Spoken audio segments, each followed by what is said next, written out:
show now, press 1. To hear important instructions, press 2.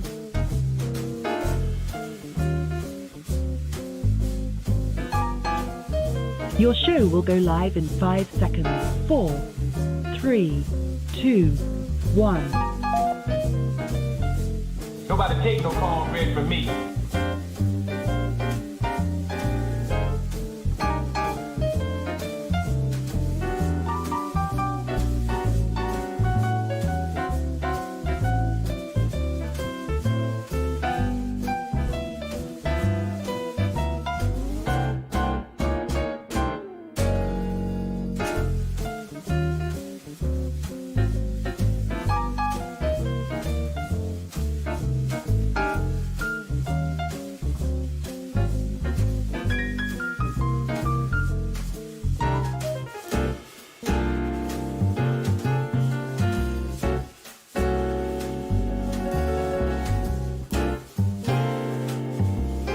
Tim Black's Wolfpack in the house.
Oh, yeah.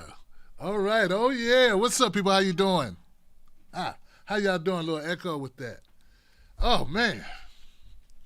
So you showed up anyway, huh? All right.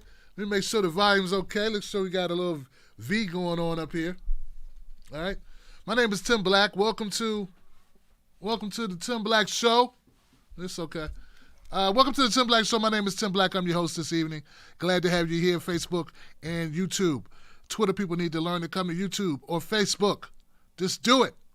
Now would be a good time to share this to Twitter since I'm not on Periscope. So I'm going to go Twitter, and I'm going to say live now. You can do this with me. Live now. And bam. All right, so I just invited everybody on Twitter to come on over and join the community and be a part of this. First thing I want to do is go check and make sure that we're live on all our platforms, all 2 of them. And also, Tuesdays, we also record a podcast version of the show. So there's a podcast going out on iTunes and Blog Talk Radio as well. But first, let me go check, make sure my YouTube people can hear my mic. Make sure we're good there. Hey, what's up, Darshawn? Deshaun? What's happening? What's happening, people? What's going on? Luigi, John Britt, Storm. Good to have you, Darlene. Thank you. Can you hear the show? Hey, All Beautiful Johnsons. Hey, Anita. Hey, Ginger. Glad you can hear it. Margarita Silver Potts. Welcome, Rahul, to the moderators group on Facebook to try to keep the trolling down to a minimum. We got a lot of conservatives that run over. They get really pissed off because they found out, oh, God, just because he don't like Biden, I didn't know he didn't like Trump either. Yeah, I can't stand Trump either. So, yeah. So I'm getting a lot of trolls on Facebook. Therefore, we've been expanding our moderation during the chat. All right, that's cool. Very cool. Let me put the phone number up. Somebody's already called in. That means they have the number. Now we all do. Phone number for the dial-in number to get your voice on the show tonight is 319-527-6212. Be a part of that. All right. Now let's go to YouTube. YouTube. Let's make sure YouTube people can hear the show. What's up, Bucky and Mike? Good to have you, Richard. We got a little bit of love going on YouTube. We got Sarah, we got Charles, we got Kirk, we got Tatiana, we got Aurora. All right. Good to have you. Gilberto, Nikki, Kirk, Brian. Thank you. Thank you, Brian. Thank you, Davey. The Wolfpack is out in full force tonight. Hey, guys, starting next week, I'm going to try to go earlier. I'm looking at some stuff, and it's telling me I have to do the show a little earlier. So I'm going to be making announcements, but we won't start until next week, okay? Try to make sure everybody get the word. I'm really shooting myself in the foot going so late. So I'm going to have to start going a little bit earlier. May not be so great for my people on the West Coast, but it's like what I got to do because most of my listeners are not online by the time I start the show. All right, so you know the phone number, my people on YouTube. What's up, Andrew and Charles, Tatiana and Tanya? Oopsie, what's up, Oopsie? How you doing? Look, what we do, if you're new to the show, what we do is we do a little monologue. I run through a few news stories. Then we open up phone lines, and we let the callers have the floor. And the callers, they get to speak their mind, similar to I spoke my mind earlier. So that's what we do. All right, so let's get started with some of the show or some of the topics that I thought were really standout topics that I wanted to address tonight, and we can get started with that if you don't mind. Let's do that. Let's do that. All right, all right.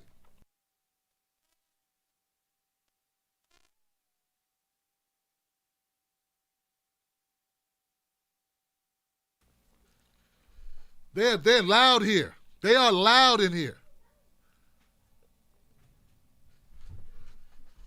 All right, so now, okay. Let's keep that same energy. Okay, look. Oh, I don't know if you guys noticed this or not, but we got a new black. We got the new black going on. There's a new black people in America. It's funny how everybody wants to take our place. It's sort of like Paul Mooney said, everybody want to be a nigga, but don't nobody want to be a nigga. Everybody wants to be black all of a sudden. First it was my LGBTQ people. Seemed like every time we talked about black issues, we had to talk about gay issues. It's like we had the struggle Olympics. Who's the most disenfranchised? Then that show, Orange is the New Black, didn't help because then they made it seem like gay women in jail were new black people. But now we still got black people here. Now, as pissed off as I was about the two other taking of blackness, all of a sudden, everybody's black, everything's compared to being black, as if everything is similar to black experience, a shitty experience in the country of Jim Crow, slavery, segregation, redlining. But now the epitome of a slap in the face is the litany. And when I say litany, I do mean litany. I mean, we have a smorgasbord, a virtual smorgasbord. We have a buffet, not unlike Golden Corral, full of policemen pissed off and complaining as if they are the new black people. Hence the title of this show tonight. Blue is the new black. Now, it was bad enough when they were doing Blue Lives Matter, but all of a sudden, they want you to think cops really got it bad. Yeah, cops really got it bad. Yeah, cops are getting lynched. Cops are getting discriminated out of jobs. Cops are unable to buy property. Cops are unable to walk down the street without being called the N-word or nigger. Cops are having a hard time getting, medical treatment. They're not getting treated fairly. You know, cops got the same, they got horrible problems. We got copper-beaties now running rampant through police unions. They got high blood pressure for cops. It's a special blend. This poverty is rampant among the cop community. Cops really need your help. You need to hurry up and donate to cops because they can't make it without you. Man, we've treated them so bad for so long. It's horrible being a cop, just like being black. Now, to that point, you're going to say, Tim, you're exaggerating. You're pushing it too far. First of all, no, I'm not. Second of all, I got receipts. Exhibit A, cops complaining.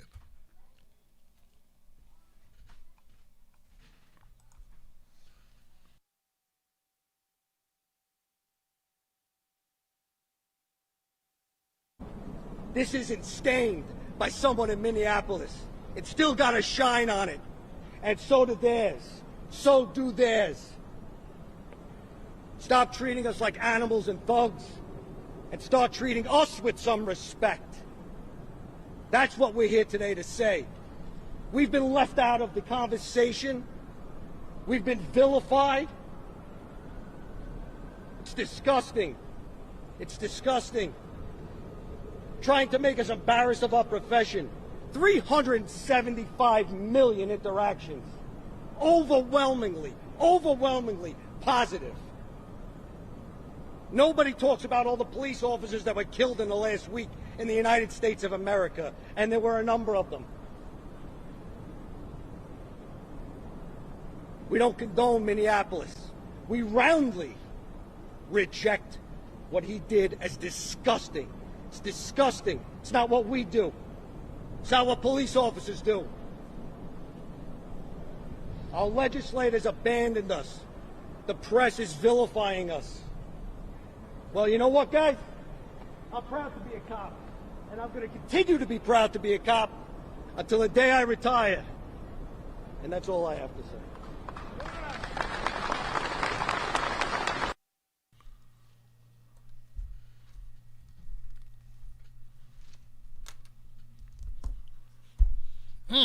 Oh, look at that. You hear the pain in his voice? Oh, the agony of being a police officer. Oh, the struggle is real. I don't know how he was able to get out of bed this morning. I know he's so depressed.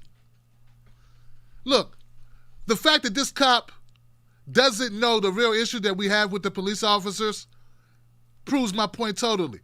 Notice how as he points out Minneapolis, he's quick to say, hey, that cop does not represent all cops. And what happened, what that cop did in Minneapolis, that's not us. He totally missed the point. And this proves my point about the police force and the overall culture of the organizations. Never does he mention that there were more than one cop that committed murder that day.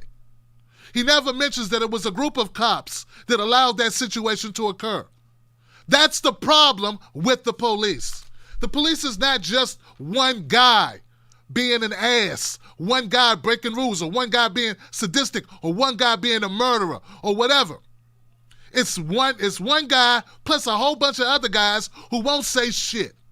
It's one guy plus a whole department that defends him no matter what, that allow on reports, lie on affidavits, even lie in court to defend that bullshit officer. It's one guy, but it's a police union that will fight, claw, scratch, and cheat in order to spring that bad cop and to keep that bad cop active. There's not a person watching this video who's not related, closely related to cops, or is a cop themselves, or married to a cop who doesn't agree that cops perpetrate and enable other bad cops. Hell, even some of those cops that I just earlier mentioned, even some of the people from those groups that I just earlier mentioned will admit to it because it's not a fabrication. It's the truth. We're being honest. Cops enable other cops to commit murder and other criminal acts that we will be locked up and incarcerated for, acts that they would never defend us for. That's the difference. And if this jackass on this show or this jackass on that video won't admit that, then we have really nothing to talk about. It means we're talking to a cinder block. We might as well be talking to a brick wall, talking to a piece of felt. He doesn't get it. But the truth is he does get it. He just doesn't want to get it. And as much as you want to tell me, hey, it's dangerous for cops to tell on other cops, well, you know what? It's not dangerous to get another job or another line of work. Because if you don't want to be stigmatized as an organization that employs racists and rapists and killers, then you're going to have to turn them in. Instead of him hating cops that allow bad cops to stay on his force, he'd rather play victim. He'd rather play victim and cry as if he has no control. Well, you know what? I said this from the beginning. For those in the cheap seats, let me say it again. What would have happened if one of those officers would have had the fucking heart to stand up to Derek Chauvin? Just one of them would have been able to stand up to Derek Chauvin and say, not today, not on my watch. We'd have a whole different conversation, wouldn't we?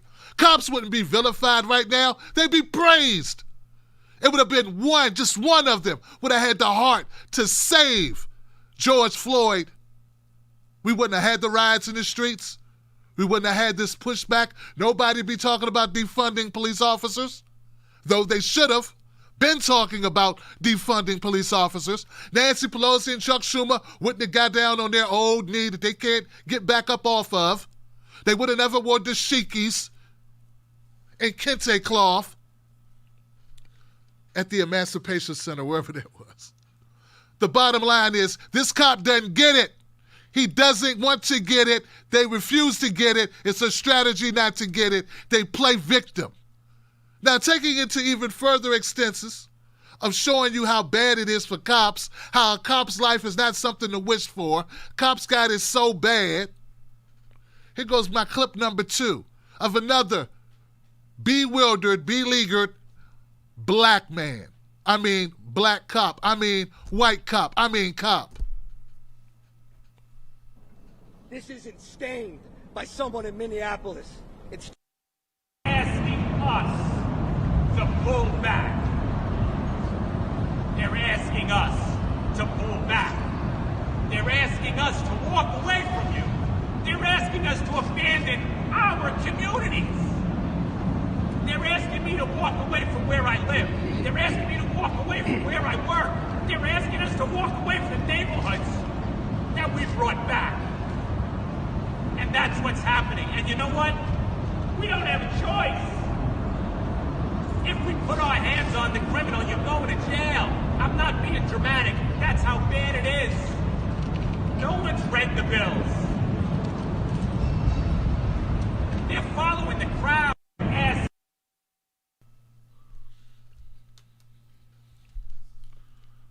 I don't know if you could actually hear that very well. This guy didn't know how to work a mic, or I don't know who recorded this shit. But man, it suffice to say, this guy is worse. He's even worse than the earlier guy.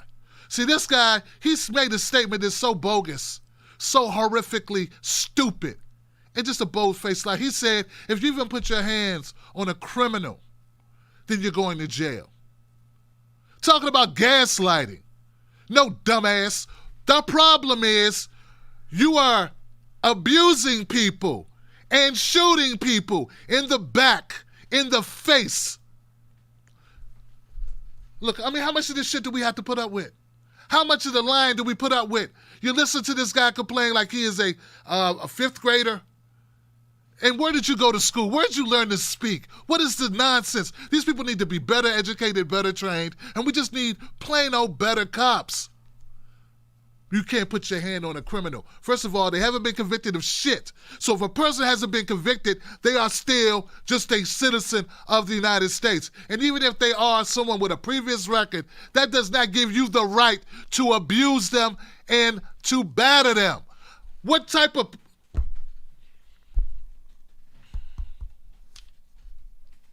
You know, it's hard because I know people get it. I know we get it. I'm preaching to the choir. But for some reason, these cops can't get it. Like I stated earlier, they don't want to get it. Einstein doesn't understand the concept of keep your fucking hands to yourself.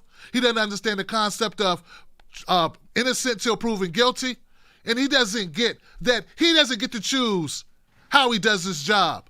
We get to choose how you do your job, dumbass. You don't get to decide if it's okay to abuse people. We decide that. And if we want to defund you, we can. It's our money. It's our city. You don't own the city.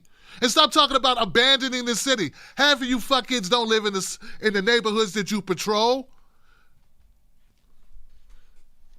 So look, a lot of segregated cities that we have out there, we got this cop acting as if he actually lives amongst the communities that he goes in and abuses.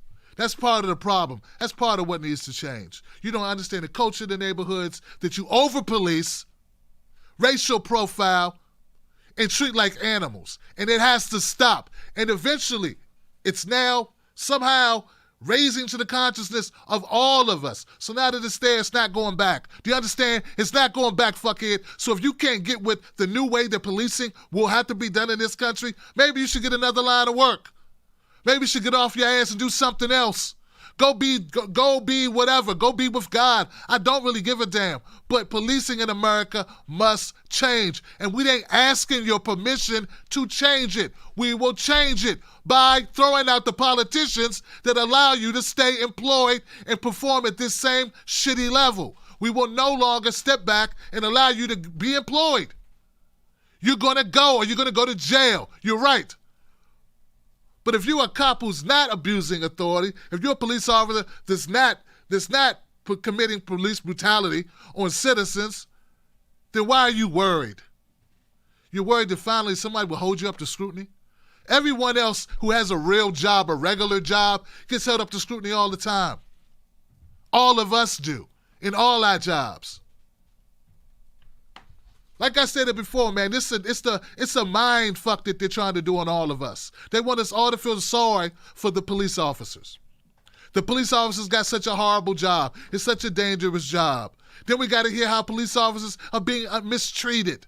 By who, I have no fucking idea. I don't see people walking around batoning police. But what I do see are cops pepper spraying kids, batoning students in the head. What I do see are old 75-year-old men being pushed down and have their skulls cracked open by police who had a bad day.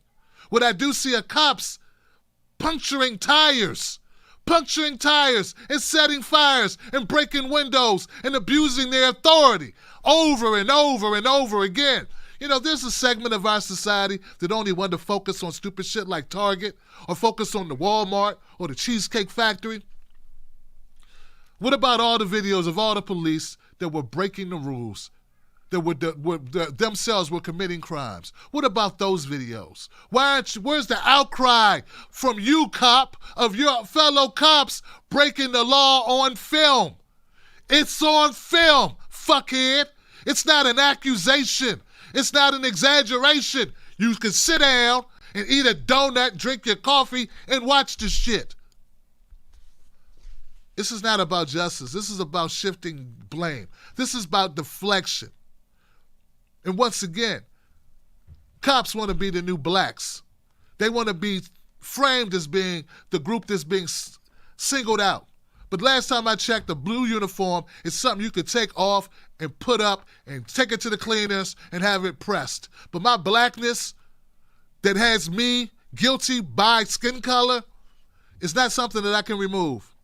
It's not something that I can put away. It's not something that I can change habits or change, quickly change occupations or decide to take a leave of absence from. You can't take a leave of absence from being black and living in an area that's over-policed by shitheel cops like you, by bigoted, racist, or unhinged, abusive cops. So in no way at all should you make a correlation between the two. Well, yesterday, I think it was yesterday, Kamala Harris, one of America's top cops, who was a cop for a long time in her own right as an attorney general and as a prosecutor in California, she went on The View and she talked about this idea of defunding the police departments. Defund the police. I'm sure you've heard this hashtag. And that's sort of like what the second cop was alluding to, defunding the police. Here goes a clip of Kamala Harris talking to Meghan McCain on The View. Check this out. To pull back. Are calling for a defunding of the police. The Minneapolis City Council just agreed on a bill on this. Right before I came to tape the show, there was a clip on CNN from a Minneapolis City Councilwoman who said, quote, "It's a place of privilege if someone breaking into your home wants to call the police." This is gaining a lot of steam. Nancy Pelosi this morning just refused to answer if she would support defunding the police. I just want to know from you, do you support defunding and removing police from American communities? And if not, why do you think there's such a hard time being differentiated right now between defunding and reforming police departments? So, Megan, I think that a big part of this conversation really is about reimagining how we do public safety in America, which I support, which is this. We have confused the idea that to achieve safety, you put more cops on the street, instead of understanding to achieve safe and healthy communities, you put more resources into the public education system of those communities, into affordable housing, into home ownership, into access to capital for small businesses, access to health care regardless of how much money people have. That's how you achieve safe and healthy communities. And so we really do need to understand and reimagine what and how we can actually make and help make communities safe. Because here's the bottom line.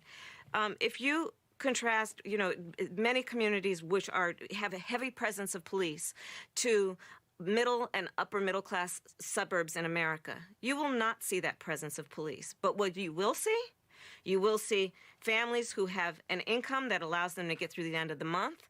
You will see good public schools. You will see people who have access to health care and can afford it. You will see people who have jobs. And so this has to be the conversation, which is how are we going to be smart in achieving what should be our collective goal, which is that all communities are safe, and knowing that safe communities are usually safe because they are healthy because of a number of things, including the economy, including education, including access to health care. And that's how I think about this. In many cities in America, over 1/3 of their city budget goes to police. So we have to have this conversation. What are we doing?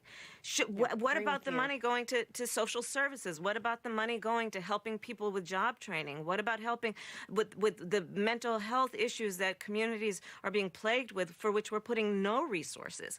And here's the other thing. When I talk to law enforcement, they know that they don't want to be, nor are they skilled to be the ones who are responding to someone with mental illness or substance abuse or the homeless population. But in many cities, that's what's happening, because we are not directing those resources, those public resources, to where they need to go, which is addressing mental health, homelessness, substance abuse, so that we don't have to have a police response because we are smarter. Senator, I hear you loud and clear, and I don't think there's any rational American right now who doesn't think that we need to take a cold, hard look at reforming our police. But there was a video that went viral over the weekend of the mayor of Minneapolis being yelled at, saying, yes or no question, are you for defunding the police? So I'm going to ask the same question the protesters asked him. Are you for defunding the police? How are you defining defund the police? Well, I'm not for anything remotely for that, so I would ask the protesters the same thing. But I assume and again, this is something that is new to me, I assume it's removing police, and as Congresswoman Ilhan Omar said, bringing in a whole new way of governing and a law and order into a community. And my understanding, again, this is something that has just come into my understanding recently, is that you would not have police officers like this Minneapolis City Councilwoman said, that I would be a place of privilege if someone broke into my home and I wanted to call the police. So, again, we need to reimagine how we are achieving public safety. All right. Jesus. Long answers that don't get to the point of the matter, okay? And same thing, the clip is longer and they just go in a circle. Kamala basically repeats what she said earlier. Megan repeats her problems with it and the same exact talking points. So I don't know why the segment was so freaking long. The bottom line is this. Meghan McCain doesn't want to understand because she doesn't want to understand. That's why she doesn't understand. That's why she kept saying, I don't understand, because you don't want to understand. I'm going to say this. I'm going to go out on a limb and say, defund the police is not a winning slogan. It's not a winning slogan. It should have been called something else. People are not going to get it. We need a new police, a new way of policing. I like that better. A new policing for the new age.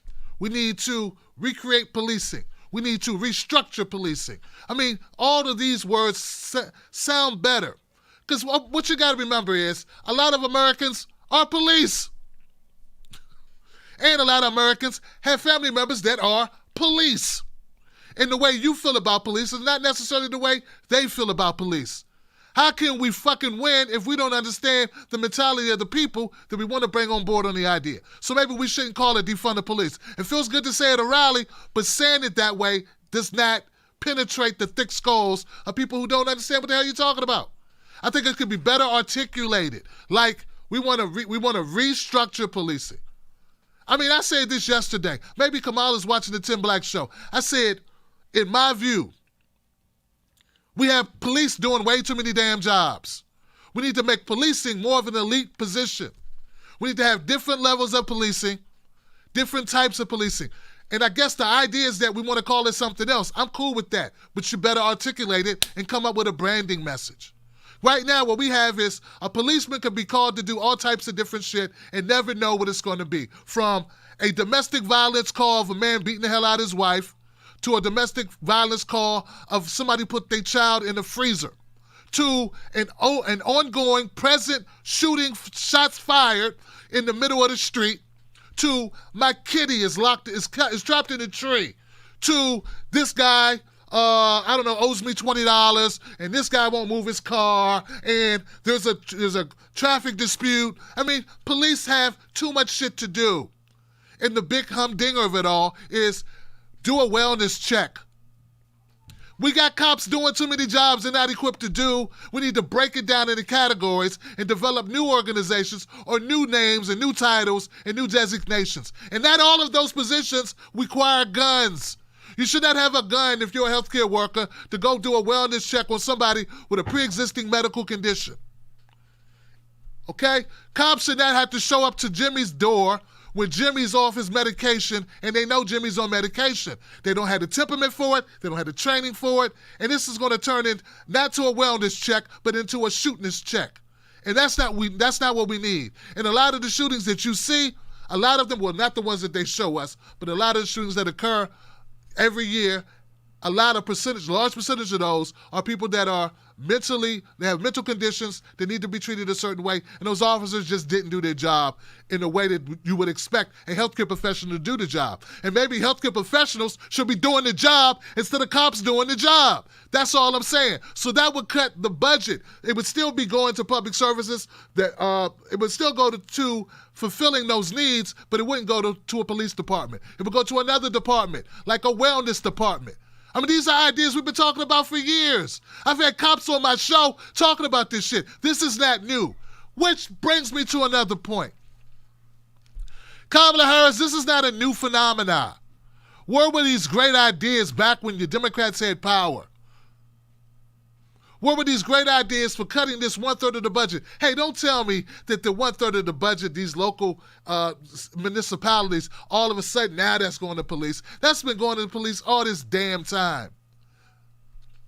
So, in essence, your argument for reforming the police has always been there. What you didn't have was the will. Or better yet, what you didn't have was Donald Trump to run against. And you want a reason or a way to defeat Donald Trump. And the only problem with that is this. I don't know if the Democratic Party actually has a stomach for going through with this. Right now, Nancy Pelosi can't explain exactly what she's trying to do. She won't even answer when asked, do you support defund the police? She's the fucking Speaker of the House, one of the most powerful women in the world.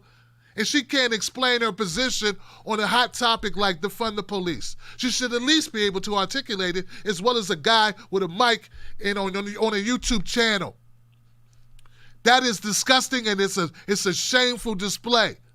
And you can't call that shit leadership. Very simply, we shouldn't just dump money into organizations like the police departments. They want to just make money. They just want to continue their power and their reign over communities. That's not good enough. Anything that has money attached to it can be exploited. We need to get the best services out of our public servants. We're not doing that. So when we take all of the emotion out of it, which is hard to do, I can't believe I'm saying it, but if you take emotion out of it, for all you butthurt cops and cop supporters out there, you have to recognize that this shit ain't working. We had the same problems. We go back 10, 20, 30, 40, 50 years, we're still having the same problems. I've looked at news clippings from the 50s where black people were making the same complaints that they're making now. And the same white people that said they didn't get it then still don't get it now. Before, we called them bigots, and the people doing it now, we call them bigots too. But what's changed? So, right now we got a movement in place. It's on the verge of being turned into something that it's not. I think we need to put our heels, dig our heels in, continue to make these protests loud and effective. But what we also need to do is be more strategic and more voiceful about what we really want. And if we want police reform, and to stop just dumping money into policing, and we want to break up the police. Stop letting them monopolize the situation. Stop monopolizing our communities. And we want to make sure that those people, those police officers who should have guns and should be attending to high-risk situations, those should be our elite officers. Those officers should not get paid the same as officer write a ticket or officer hands out a parking violation. These should be different cops. We should have special training for special cops. And those cops get paid more, but they are considered more elite, and they have more closer scrutiny. And then we have other cops who do less drastic jobs, less risky portions of jobs of policing. And I hope that makes sense, but that's my theory of the way that we deal with policing. Right now, we're taking young men and women who haven't had the proper training and throwing them into situations after a quick boot camp in a culture that's rancid. We have to change it. We must fix it. And I don't much give a fuck what McCain thinks, Meghan McCain thinks, or any of her people, because I know a lot of them are just playing to their audience. The only audience we care about right now are civilians that are getting hurt. That should be the primary audience. Everybody else is secondary, including politicians, including politics, including your Republican or your Democratic name tag. What's important is that we get this right. If it's left to these people who want to maintain status quo, we will have the same problems 100 years from now. If it is left to these people who are happy with status quo, we will have the same problem 100 years from now. And that isn't fucking good enough. We have to do better. Your great-grandkids should not be still complaining about cops being too fucking forceful. My great-grandkids shouldn't in the year 2055 still be worried about and scared when they get pulled over by a police officer. It has to change. Is it for 300 years enough of the same shit? How would you like to fix it, Megan? Well, you know what? Bob may have to get a new job. Isn't that what you tell the coal miners? Isn't that what you tell all the people whose factories shut down and they had to look for new work?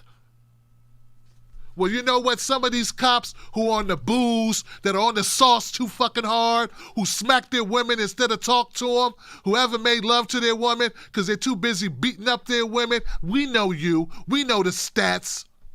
Some of them are not going to be employed any longer. And we also need to start some health evaluation of cops. Cops need to have their heads examined. Some of them ain't built to do this job. Like I said, they're not equipped for the job. They should have another job. Doesn't mean they can't be in law enforcement, but they don't need to be officer, show up, roll up to the hood, and don't know what the hell is going on, and shoot first and ask questions later.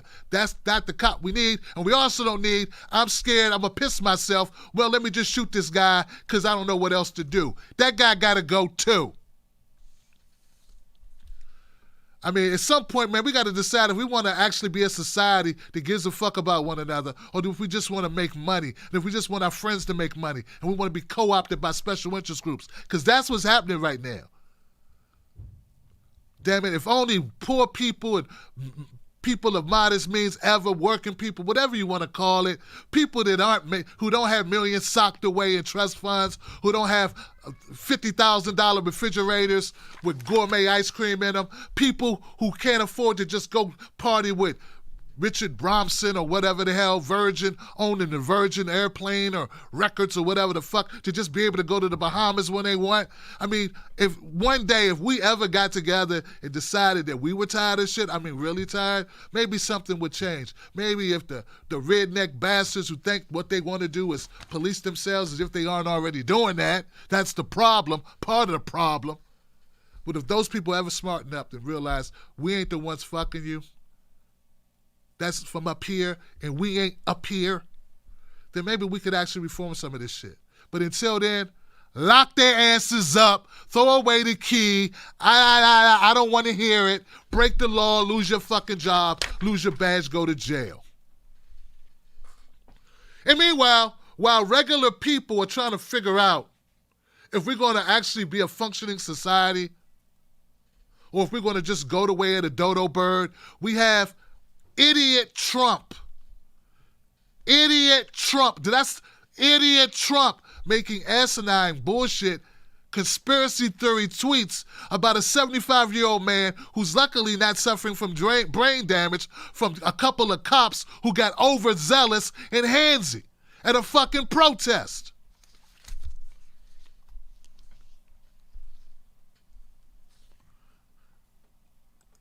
You want to tell me how I shouldn't be so hard on Trump and he's just a fucking symptom. This is what your symptom said today. Buffalo protesters shoved by police could be an Antifa provocateur. 75-year-old Martin Gugino was pushed away after repairing the scanned police communications in order to black out the equipment. At OANN, I watched. He fell harder than was pushed. Was aiming scanner. Could be a setup.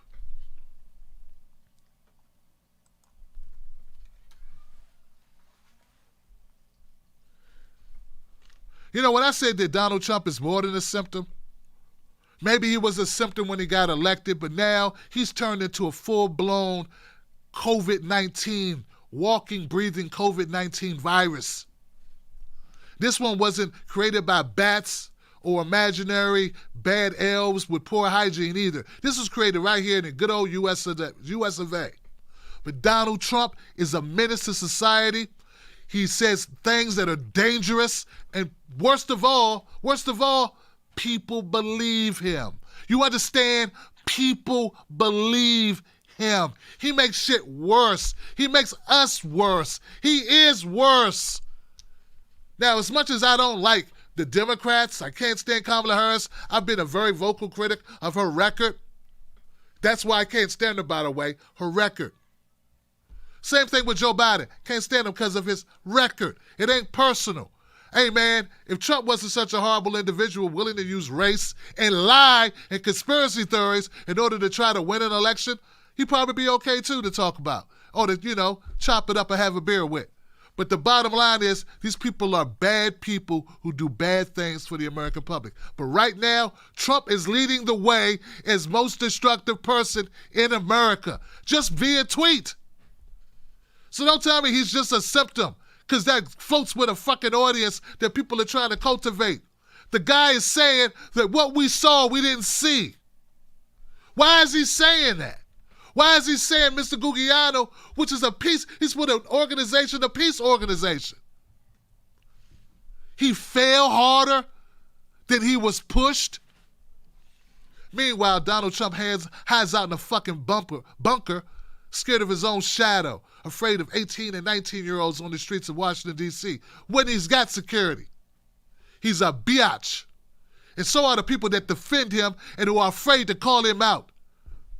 Well, I, for one, won't be one of those people that's afraid to call it as I see it with Donald Trump. And you can say a lot of things about me, but you won't be able to say 20 years from now that while I had an opportunity to be part of the pushback against this fascist asshole, this lying piece of scum, that I was too busy worried about losing follower counts on Twitter or too busy worried about losing view counts on YouTube to call it as I saw it. Sorry, baby. I love you, but Grandpa couldn't call it out because Grandpa had to get his money right. Fuck you. Trump is a menace. You're dumb enough to vote for him at your own peril. unfortunately, this is my country too. And as long as I get to live here, as long as this is my country, I'm going to be calling out what I think is damaging to my country. And that's on both sides of the aisle, from McCormick, McConnell, to Trump, to Pelosi, to Biden. You should do the same. All right, guys, that's it. Now we open up phone lines, 319-527-6212. I'll be right back. We're going to do that in 2 minutes. Pause for this cause. Wow.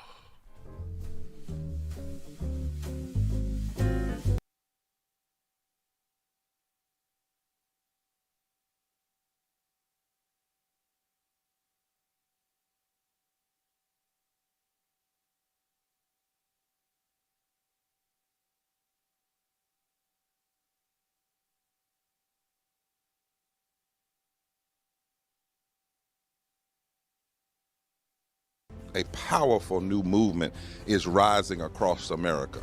We are the 140 million poor and low-wealth people in this country, and we are building the Poor People's Campaign, a national call for moral revival. On June 20th, we will rise together for the Mass Poor People's Assembly and Moral March on Washington, a digital justice gathering. Our nation is at a historic crossroads. But history teaches us that people from all walks of life must build a broad and deep movement from the bottom up. On June 20th, we will come together to lift the voices and faces of poverty in the midst of pandemic for a massive, historic online gathering that will embolden us, strengthen us, and prepare us to fight for the kind of society we know we so badly need and deserve. Rise with us. Visit June2020.org.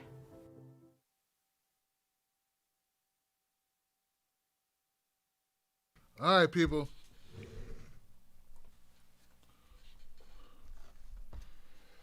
All right. You guys ready for some call-ins? Let's do it. I'm going to take calls in the order in which they were received. I'll do my best to do that. We're live. And I think the vocals are good. We'll try. Let me make sure we got everything set up here for our callers. All right. I'm going to go with the apparent first caller in the queue. It's a 310 number. 310, you're live. TV Tuesdays, what's your name? What's your comment? Smooth Eddie. How you doing, Tim? Hey, what's up, Smooth Eddie? How you doing? What's on your mind, brother? Man, I had a lot. I wanted to talk about your girl, Candace Owens. All right. But I'm going to pass on her. Okay, go ahead, brother. Funding. On the issue of defunding. Okay, cool. I really don't think they understand what defunding to the police department is. Oh, Eddie, you going in and out. And use Eddie, resources with that money. Eddie, you going in and out, brother. Oh, I got you. Yeah. I got you. Yeah. Oh, hold on, I got to get you up off of the speaker. No problem. We'll wait for you, man.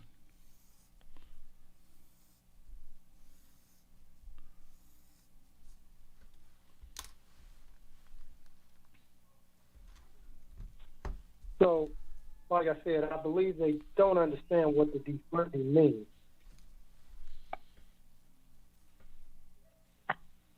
They believe they're going to cancel all policemen out. That's not what they're talking about. Right. They're just going to change some of the resources that they've given to the police department. There you go. That's all it is. And like you said earlier, we have to train these police people.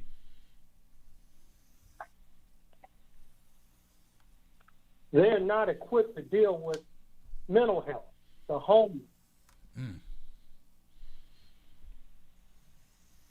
That's out of their jurisdiction. They have no clue how to do that. Right. So I am so proud of the protesters, and I hope they keep this going.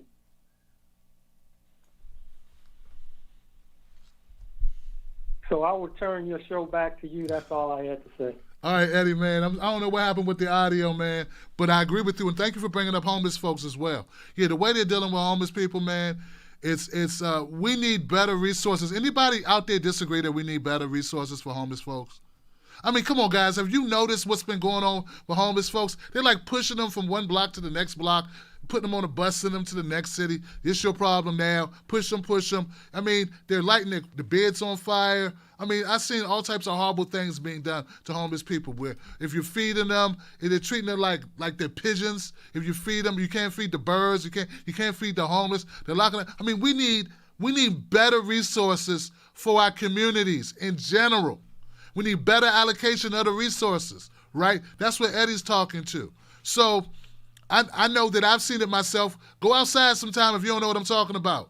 If you don't understand the plight of what's happening with the homeless people and how they're being policed, you're really missing the boat. So thank you, Eddie, for bringing that up. I meant to mention that earlier. That's an excellent point. So many different areas that are not being targeted correctly. Instead, we're just dumping money into police departments and saying, do everything. And that's obviously, that's ineffective. And the results are not optimal, to say the fucking least. All right, I'm going to go to the next call. 252, you live, TB Tuesdays. What's your name? What's your comment? 252. Hello? Hey, how you doing? Hello? You're live. Hello? Can you hear me? Yeah, you're live. You can't hear me? Hello? I can't hear you, Tim. Oh, okay. Can you hear me? Yeah, we hear you.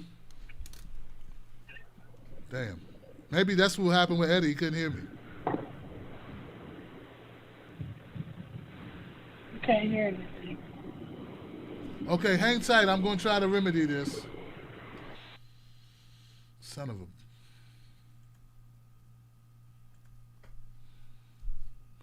All right, I had no idea we had a problem with the audio. Everything looked fine to me, guys. I didn't know we had an audio problem. So freaking frustrating. You know, I got a new router in place. Expensive router as well. Really nice top flight router. I'm really might have to make some changes about this service that we use our phone system with. I'm pretty sure that's what the issue. I'm trying to get to my comments, my chat section. Let me see if I can get people that couldn't hear me on the phones. Eddie couldn't hear me. Nobody can hear me. They said they hear the phone lines aren't working. We hear the callers, but not the show.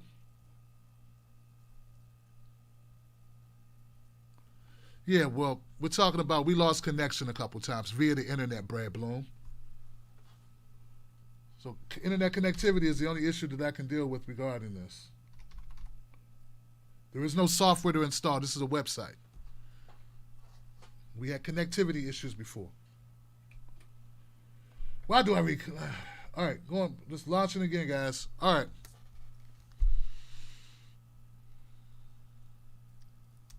That's what I get for reading comments.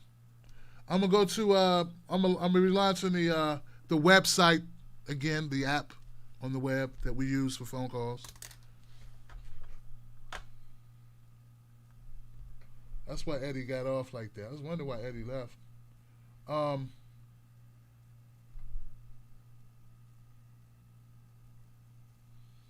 So they couldn't hear the show.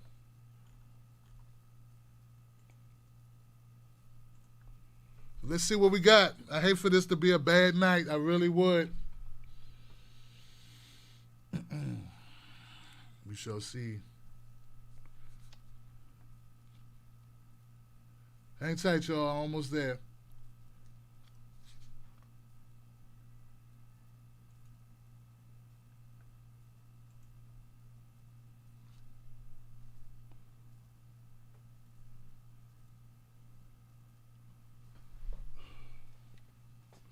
So, how you guys been? You been good? I'm pumped up tonight too, man. It's ridiculous. Start your show now. Press 1 to hear important instructions. Since it appears you're calling back into a live show, we are reconnecting you now. All right, let me try now, see if 252. Let me go back to 252. 252, I hope you can hear me now. Hello? Hey, can you hear me? Can you hear me now? Yeah, can you hear me? Yes, okay, I can hear you now. All right. Hold on a second. All right. Yeah, I didn't know what was up. I couldn't hear you. And I just heard it where it said mute. And I was like, oh, man, I done missed the phone call. You all good. Thank you for your hey, patience. Everybody. Hey. Yeah, this is Kira from Fayetteville. How y'all doing? I just wanted to touch on 2 points that are relevant to the conversation. I feel like, the whole Kamala, she had some nerve getting on The View, trying to tell somebody.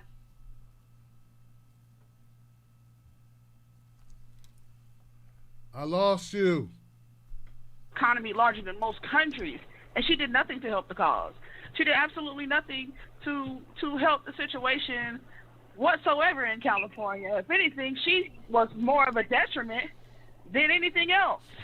And, when you were speaking about policing and police have too many jobs, I totally agree, because we have witnessed time after time over the years where the police have gone up and killed people who were truly having mental difficulties or some kind of mental breakdown. They truly don't have any capacity to handle those type of situations. But, there are clear cases like the situation that has caused all of these protests with Mr. Floyd. And, the one that sticks out to me the most is Walter Scott down in South Carolina when he was running away from the police and had done nothing wrong. He was not accused of any kind of violent type of crime. He got pulled over for a broken taillight, and they attempted to arrest him, and he ran. And they did not want to chase him, so they shot him dead. And I feel like this is a situation where we see in our community way too often. And when people want to throw up statistics and say, oh, well, this shouldn't happen or this shouldn't happen, let's just be honest. There shouldn't be over 2.5 million black people in prison right now. I mean, if you look at it from a statistical standpoint, it's a statistical inevitability that there's not some type of fraud or misjustice taking place when we're only 12% of the population. You can't equate one to the other. You can't say that black people commit crime at the same rate as other people, but yet you can't account to all those people that are in prison right now. I mean, it just makes absolutely no sense. And I don't see anybody making any form of change or any kind of credence. You got Biden coming out saying that he does not agree with defunding the police. Now, why do you think that somebody like him would not agree with defunding the police? Because he's the architect. He's the one that pretty much gave them the go to attack us. And you can't sit here and, in a logical framework, say that you don't understand why you have a whole generation of black people who are saying, we don't want him. We're not feeling him. You can't sit here and equate one thing to the other and act like you don't understand where we're coming from when we say not him, anybody but him. I'm not going to say anybody but him, but, just not him. You know what I'm saying? You can't say that. And I really think that people need to think about how all of this comes into play. Yeah, we know with absolute certainty that Trump is bad. But you can't put up somebody that's equally as bad and expect us to show up for you. It just makes absolutely no sense.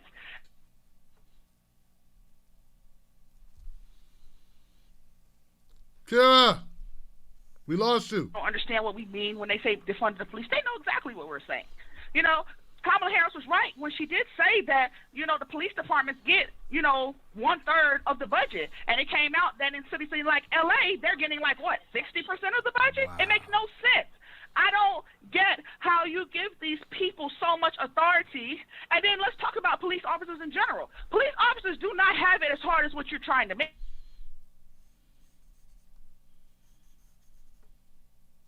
What is going on?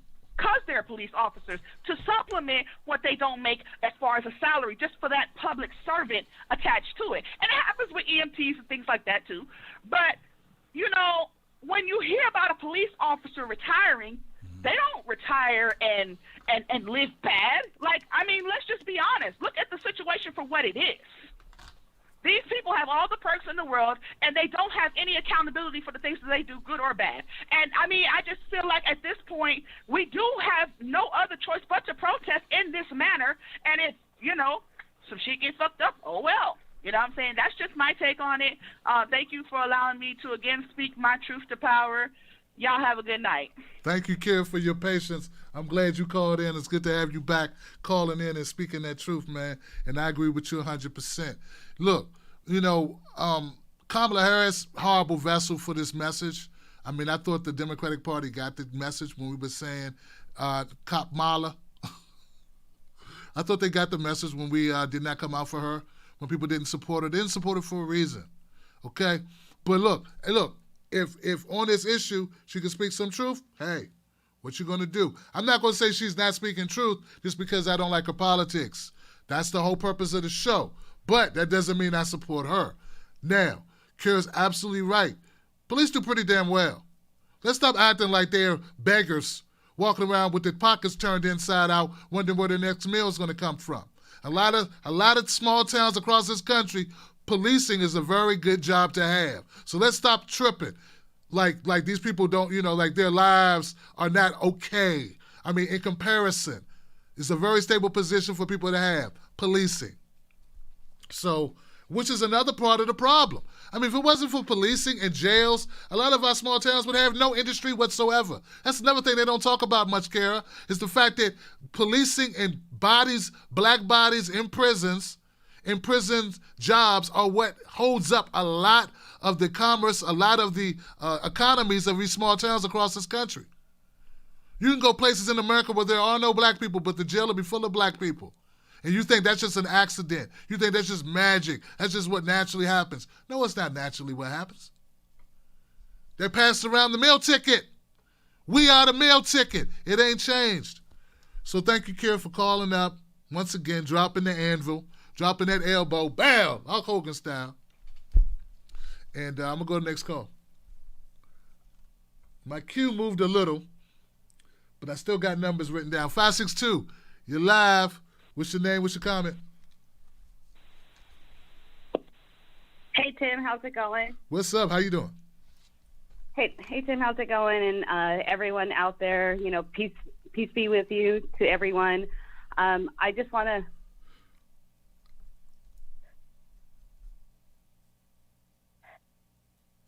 Hello? Yes. Can you hear me? Because I don't know if I can. Okay. Yeah. So, you know, I was talking to one of my friends.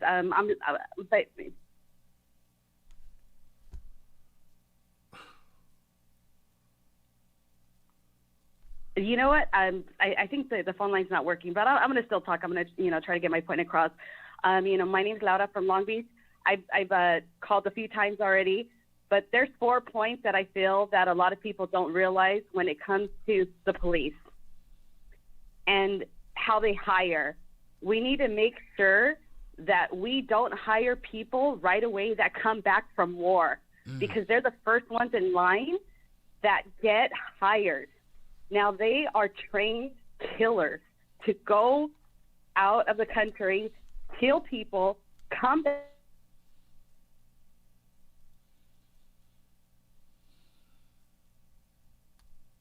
Give you a gun. And you're going to be first in line. And that is dangerous. Another thing is we need to demilitarize.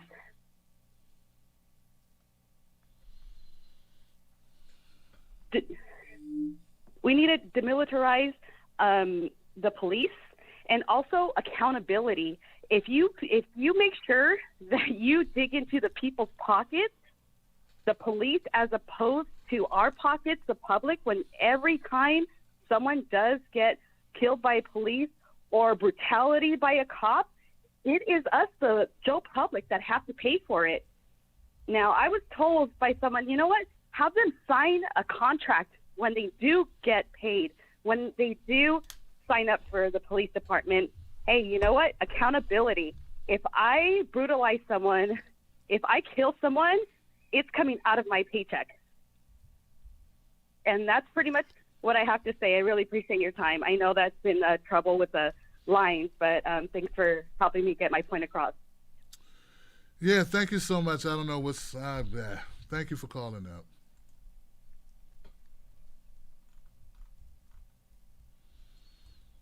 Hey, 410, you live. TB Tuesdays. Let's see if we can hear you. Hey, Tim, what's up? Hey, what's up? Yeah, who's this? Shantez?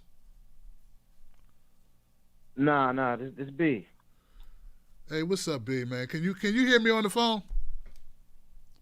Yeah, I can hear you. Okay, as far man. as right now I can. Yeah, I can All hear right, you. B. All right, man, I hear you fine now, so go first, ahead, my brother. Yes.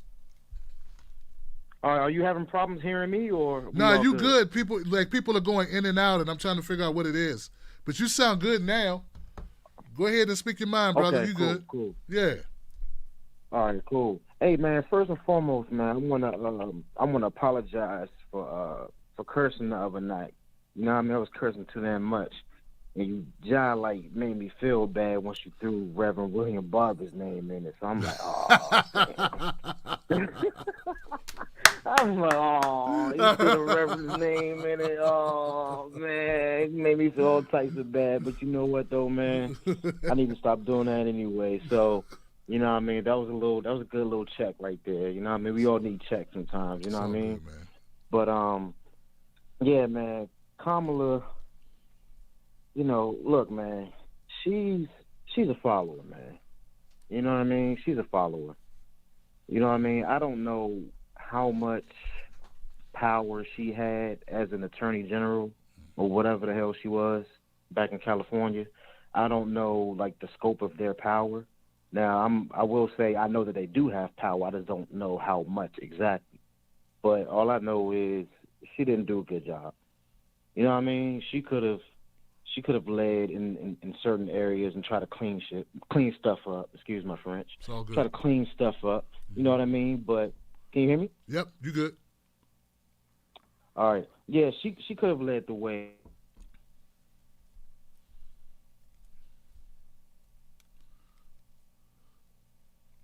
And for police, like racial, what's that thing called? Profiling.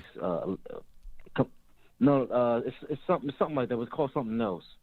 It's like the training they had to go through. But anyway, she said she did that. But at the same time, dog, she could have did much more, but she didn't. You know what I mean? When it comes to actually doing it herself, she's not going to do it. She's going to be status quo. You know what I mean? If she sees somebody else come through, trailblazer or whatever, and they like, you know what, man, we tearing everything down. We're going to build it back up. She's the follower. So, okay, yeah, you know what? I was doing a little bit of that too when I was attorney general. I'm a follower. Yeah, all right, whatever. I don't want to hear that, but you know what I mean? Yep. But, you know, Meghan McCain, man, she's a trip, man. You know, what really can you say about her, man? For real, man. Every time I think about her name, bro, it just gets me sick to my stomach, bro. She just seems racist to me, bro. Like, you know what I mean? I don't like throwing that word around like that, but she just seems racist a little bit, man. She just don't care. You know what I mean? And I don't know if it's racist or she just don't care. Like, she just didn't grow up around it. She just cold-hearted in a way. I don't know what John McCain. I don't know how he raised her, but she's just cold-hearted in certain areas, man. And she does not move from her stance at all. Like, if anybody paid attention to when Kamala was talking on The View and all that, and she was like, Kamala was like, yeah, can you define the police? She was like, well, I'm not for any of that, whatever they're talking about. So she already put her foot down, like, I don't care about none of that. You know what I mean? I just want you to answer my question, because she's always trying to trap somebody. You know what I mean? That's her main thing. She's a Republican. She's never going to vote Democrat. She don't care if the dude's talking about her daddy who died. She don't care. She's going to vote Republican. You know what I mean? She's brainwashed to the bone. You know what I mean? And the last thing Well, I'm for defunding the police. You know what I mean? For anybody who's out there trying to misconstrue other people and try to take their words and basically say, oh, defunding the police means abolish the police. No, dummy. Really? Come on, man. Even gangsters need police, right? Like, come on. You know what I mean? Everybody needs police, man. Like, come on, man. You know what I mean? Like, you got to be crazy to think we don't need police. You know what I mean? Like, come on. You got to be crazy to think that. And if anybody's out there saying we need no police, they're crazy. You know what I mean? But we need to basically replace these cops, man. And there was a gentleman who was on the show. I forgot his name, but he was like, you know, it got to be a certain way we got to go about it, because if you basically take cops off the force, according to their contract with the unions, whoever was the last to get hired are the first ones to go. Mm-hmm. So that means the young bucks are going and the older guys are staying. So people really need to think about, when they talk about defunding the police and all that, they really need to get through every nook and cranny and figure out how exactly they're going to do it. And they gotta work on these unions too, because if these unions are in play, they're going to keep them older cats there. You know what I mean? And them older cats, for real, are the biggest problems. You know what I mean? Even though you got some younger guys there too who's kicking up dust and making noise and all that, but them older guys, man, they are terrible, man. You know what I mean? And, you know, I don't know how they were raised, bro, but I'm telling you this, man.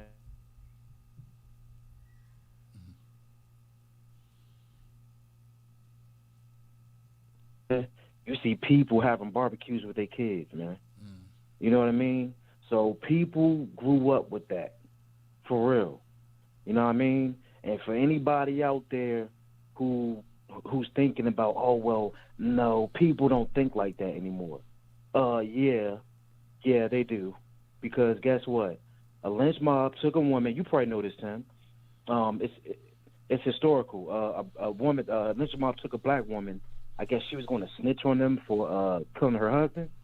They took her. She was pregnant. Took her, strung her up on a tree, burned her alive, cut her stomach open, took the baby out and stomped the baby on the head. We got some evil people in America, man. And those same evil people raise kids. You know what I mean? Those same evil people taught their evil to their kids. And I'm not talking about all white people. You know what I mean? Because I'm pretty sure there's some white kids who rebelled and said, F you, Daddy. I don't care what you're talking about. But a lot of them said, you're right, Daddy. F the niggers. You know what I mean? Like, that's how it's always been. You know what I mean? So people got to think about that, man. That shit's been passed down. Yeah. You know what I mean? And one last thing. And regarding this George Floyd situation. Now, Tim, I want you to think about this, what you probably already did think about. I wonder how many murders police officers got away with. I'm talking pre-camera, all that. Like, I'm pretty sure there are officers home right now, probably retired, or probably still on the damn force, who killed somebody. You know what I mean? Especially LAPD, and NYPD. I wonder how many of those people are at home, chilling with their families, kicking a bobo, that actually killed somebody, man. You know what I mean? Yeah. I'm not talking about somebody who's trying to kill them. I'm talking about who actually killed somebody, got away with it, lied, and said that he did this when the person didn't do nothing. You know what I mean? That's what people got to think about, man. There's people still out there like that. For real. But that's my call, Tim, man. Thank you so much, bro. Love your show. Keep doing what you're doing, man. And again, you a warrior, man. Don't ever change. All right, Holmes. All right, B. Thanks for calling up, man. I'm glad to have you back, bro. And this is not, this isn't a church service. So, like, I ain't policing you like that, my family, or anybody else calling. But we just try to keep it, kind of reasonable. That's all. We don't want to run people away because we're going too far in. But I'm glad B called, man. And, yeah, you was right. That's the first thing I think about, bro, is I think, what about all the times we didn't have footage? And don't get me wrong, we're still not getting a bunch of convictions just because we got footage. But just imagine what cops were doing, what they've been doing. You ain't got to imagine it. Go back and read some of the clippings. Like I stated in the monologue, man, people have been complaining about cops since the invention of cops. Black people have been complaining about cops, about cops since as long as we could file reports. So, you know, hey, look, all I'm glad is that now, I mean, and there's been a consensus before. Dr. Cornel West was saying back in the 60s we had a nice coalition of a diverse coalition of whites, blacks, Latinos, Asians, Native Americans out there protesting for civil rights. Well, we're back now. We got that coalition back together, you know, and we're protesting again. So you got to support that. Don't let them use talking points against you to turn you against a movement to make change in this country, because they will. Because you're a law-abiding type of person who don't, you know, who thinks that, okay, I want things to go a certain way. I want people to be treated fairly. They'll use that against you. They'll paint you as what Malcolm X says. The media make you think that the victim is the aggressor and the aggressor is the victim. And I'm paraphrasing, but you get my point. Thank you for the call, B. Man, this phone line is really ticking me off, guys. But we're going to push through. 360. You're live, TV Tuesdays. What's your name? What's your comment? Oh, Tim, I think that's me. Ramona from Washington State. Ramona, what's on your mind, Ramona? Oh, man, I have been to several protests. I didn't go to Seattle. There was too much stuff going on there. The police were pushing people from the high-end part of town to the lower part of town so that we could just, you know, if we had any disturbance we wanted to make, it would be in the places that wouldn't bother anybody. Anyway, with Kamala and that set, they're both of the Brahmin class. I mean, come on. They're going to speak about the people that we aren't. So we have to get out there in the streets, and we have to keep out there in the streets. I am 65, as I told you before. I have grandchildren. I have children. I am not going to make another decade of this happen again. If I have to spend my life walking in my shoes, walking for something that could happen, I'm going to do it. Anyway, I love all you guys. I live for this because, and my children. We have to make it happen, you guys. We cannot let up the pressure. They will not do anything other than just do performance arts like Nancy Pelosi and Chuck Schumer did. That's a disgrace. That's a slap in the face for them to just go kneel and maybe they can get up. But it means nothing. It is nothing. It's all sound and fury signifying nothing. Our sound and fury has to be something that matters. I love you, Tim. Talk to you later. Thank you, Ramona, for the phone call. I appreciate you. And it's crazy because, Ramona, you sounded fine. We could all hear you. You didn't go in and out. I don't know what's going on. Maybe it's working its way out. I don't know. Great points, Ramona. We want to be substantive. Sound and fury with actions, and we have a plan, and we actually mean. We want things to actually change, so we're actually real. It's not performative. It's not a display. It's not an act. But I need to break in and make a special PSA. Public service announcement. Public service announcement. Paula Swearinger won the Democratic primary for West Virginia. Woo!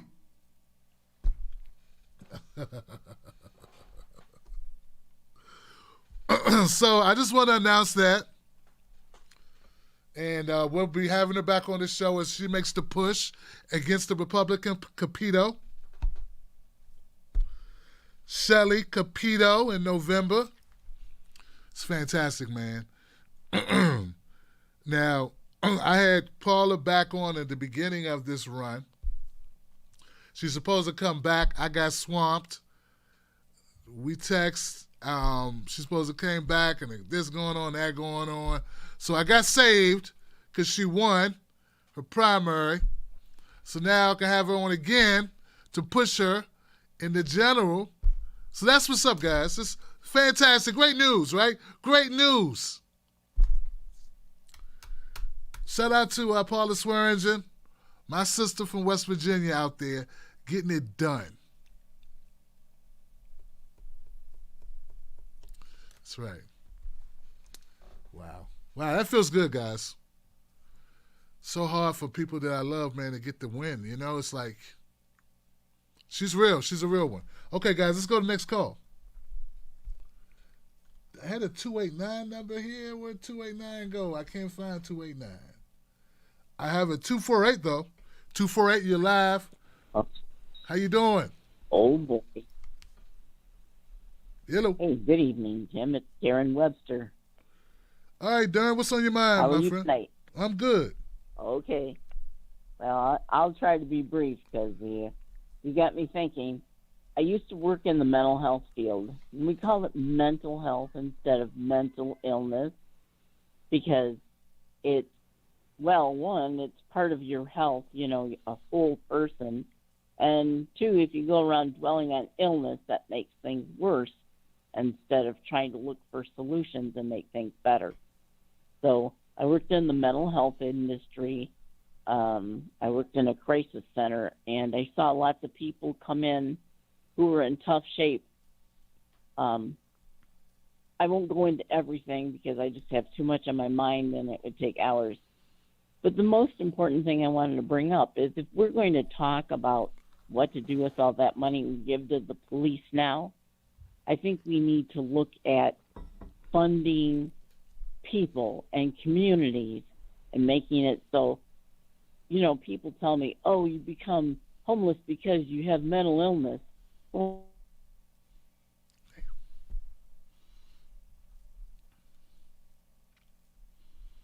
would you stay mentally healthy? So, no, not necessarily.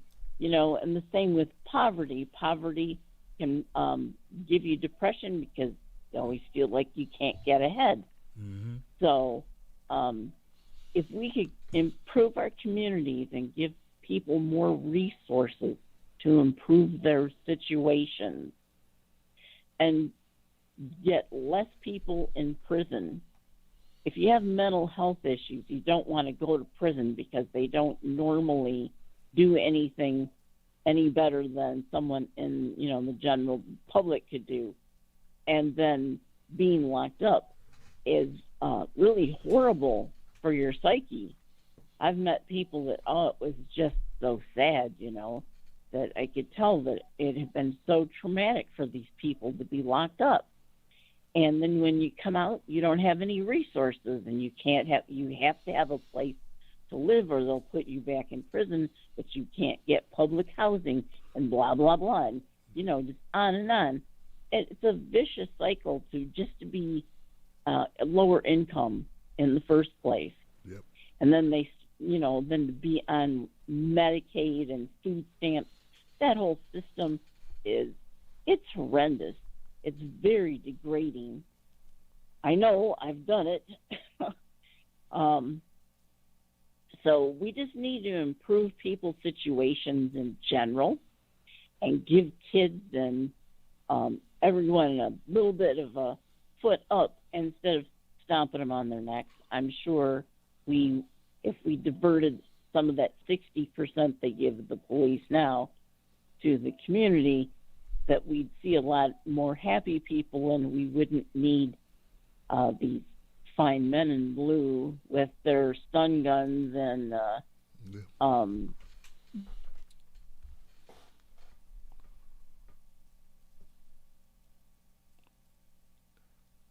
good work.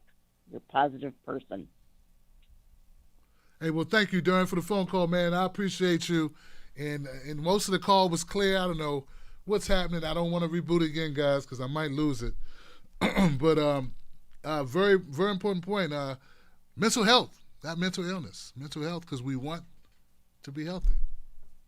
And I think you're a very good point about how someone's economic standing in this country can contribute, adversely impact them emotionally as well because of all the stress.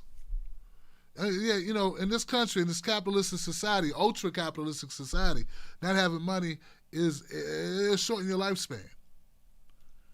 Stress, then people self-medicating. That's where the drugs and alcohol comes in. The reckless activities. All these things are ways that people self-medicating and try to feel better about something they can't control. They can't control their lives. They can't, the quality of life that they have. So, very good points, Darren. I appreciate you calling up, man. Thank you. Got great calls, man. Great people as usual. 262. You're live, 262. What's your name? What's your comment? Hey, Tim. Hey. This is Mike. I'm calling from the Milwaukee area. And I just have a quick story about cops and mental health as well. So I work in a group home for people with autism. And one night I had to call the cops on a resident. And they came, and the first question they asked me was, what do I do? Because they didn't have the training. They didn't know what to do. They were relying on me. And that goes to the point where, if we need people with social work backgrounds, we need, the cops need to hire people with backgrounds in mental health and social work and make it a special division of the police department. And I know the police departments in the middle of nowhere may not have the funding, but that's why we need to provide the funding for those kind of services. And this, I don't know, this is, thank you so much for taking my call. I really appreciate it. Hey, well, thank you calling up, Mike. I appreciate you, man. And you're absolutely right. And maybe they should hire you, Mike. Back when you worked in that field. Maybe they need to hire people like you, Mike, who understood what they needed to do. I'm glad that the officer asked you. Yeah, could you help out? Because I don't know what I'm doing. That's a sign of humbleness, like humility, that we need to see more often. And that's what I'm saying. Like, I thought the outcome, like I say, people need to pretend that they care about people. Okay, I know that some of these people don't care about people. Let's pretend you do. And if you were a person who cared about fellow citizens and you didn't demonize the hell out of them, what would you like for them to do? Well, I'm assuming if you cared, if this was your child, how would you like them to be treated? Would you like somebody to just walk in and shoot them or tase them because their medication, the doses is off, or they didn't take their medication? Or would you like them to just, or would you like somebody who's trained in it to understand this person's acting out and having an episode? Doesn't mean that they're an evil person. Now, I've seen some officers take the time. Take the time to corral someone without doing them, permanent damage. And then I see some officers not take the time. And the problem is it's not that we want, I want this clear. I don't want anyone unnecessarily being hurt by police. I don't want people getting hurt by anyone. But when we pay you, no one's paying a person who sells drugs, or actually selling drugs ain't so bad. All right? But you know what I mean. No one's paying, Debo from Friday to break in people's houses. But we do pay cops. And it's not when we're paying you and employing you and giving you free donuts and coffee, and contrary to popular opinion, oftentimes cops are treated pretty well in society. There's certain people who just love cops. So let's not act as if cops got it so bad. There's a reason why people wanted to become cops. There's reasons. Stop making it seem like, oh my God, I'm a cop, I have to be a cop. It's a horrible job. Oh my God. Hey, come on, man. Come on, buddy. Who you talking to? Who you talking to? I'm a grown-ass man. Don't sit up here and act as if you're just not perks in it for being a cop. Or you wouldn't be a cop. Stop acting like, oh, now that there's going to be criteria. Oh, no. Now you're going to melt. There's all types of criteria for doctors. There's all types of criteria for painters. There's all types of criteria for all other forms of employment. It's like police get a license to ill. You're not a beastie boy. You're a grown-ass man. We need to hold you accountable, Johnson. All right. 262. You're live. What's your name? What's your comment? Hey, 262. I just talked to 262. Yeah, sorry. My bad. I just talked to 262. I put your number in the 804 column. My bad, Mike. 586. My fault. 586. I lost my place. How you doing, 586? You're live. How you doing? Hey, what's happening, Mr. Tim Black? Is that all right if I call you Mr. Tim Black or Mr. Black? I don't know. It doesn't, man. You know what? Tim Black's fine, man. What's on your mind tonight, my friend? Tim Black. Yeah. Well, I gotta admit, man, you sound like a Waka Flocka Flame song because you've been hard in the paint all day long. Holy cow! I gotta admit, I appreciate it. So, I've been noticing things going on, and I'm starting to see. Hopefully, people are taking my advice from Friday, and a lot of these murals on the boarded up windows that are just giant wood paint canvases there.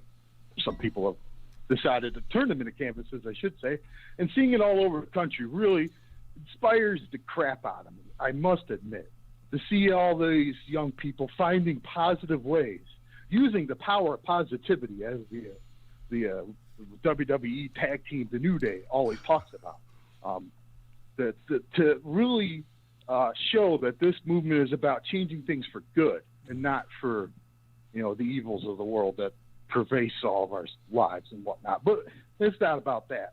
I definitely wanted to, talk about the power of positivity and how I really feel like if we had a good chant about that, that would help out a lot. It reminds me of this. I'm a purveyor of Japanese anime, and there was this really old anime called Trigun back in like '98, when I was like my old high school days. We're going back in the past. So they had this one part in this anime where like this guy, the main character's name is Dash Stampede. And he's the $60 billion double-dollar man. He's the most wanted man in this fantasy desert world that they basically make a giant Wild West out of. It's crazy. But they had this one part where like this other character, this chick that was part of this insurance company, was trying to make sure that he didn't blow up more stuff. She was like, how are you going to be able to defeat all this evil? And then he just gets up and he goes, with the power of love and peace. And that's the chant I think people should really say. Stick out the peace sign and go love and peace over and over again.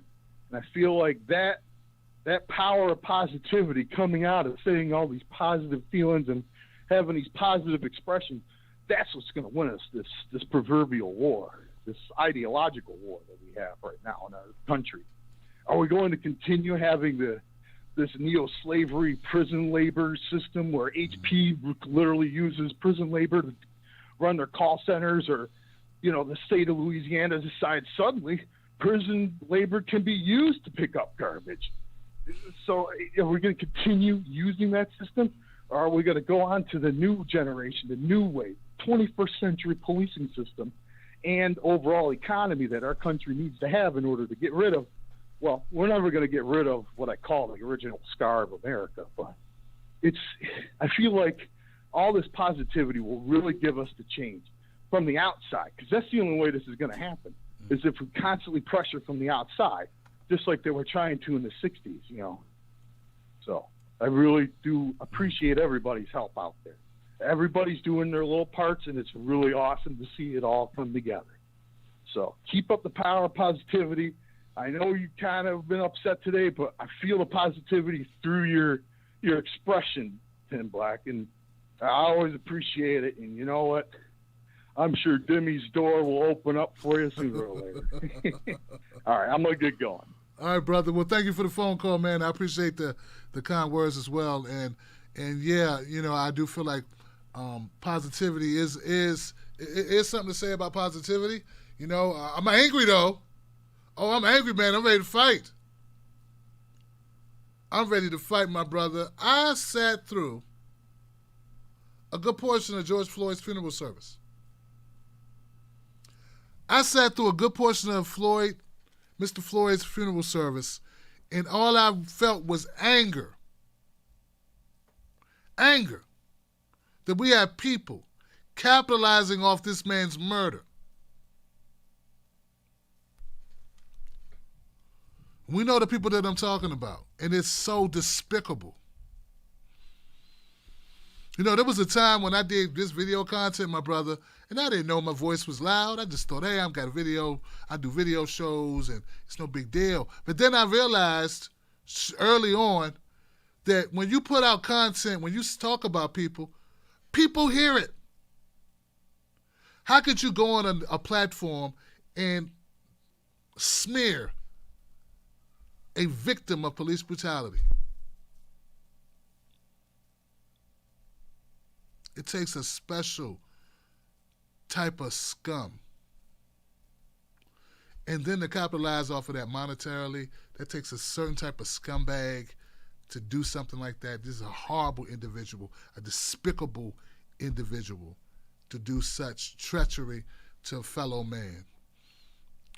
So, yeah, I'm a little upset today. But I love you guys, and I got your back, and I would be upset with your mistreatment as well. 850. Let me find my 850. Okay. Can I find my 561? There we go. 561, you're live. What's your name? What's your comment? Hey, Tim. My name's Ty Savage. How you doing tonight? What's up, Ty? Talk to me, man. I missed the first hour of the show. Sorry, but hopefully I'm not repeating the same thing everybody's saying. But I just two quick things. I've spent a lot of time the past couple of weeks explaining to people that it's not enough just to not break the law. That when you're black, you don't have to break the law. You don't have to do something to make yourself stand out to get harassed by the police. Been a lot of long conversations about it, and a lot of conversations that were ultimately very too short because people get real mad when I say it, but it's the truth. But it's been a long couple of weeks trying to explain that to some people very close to me.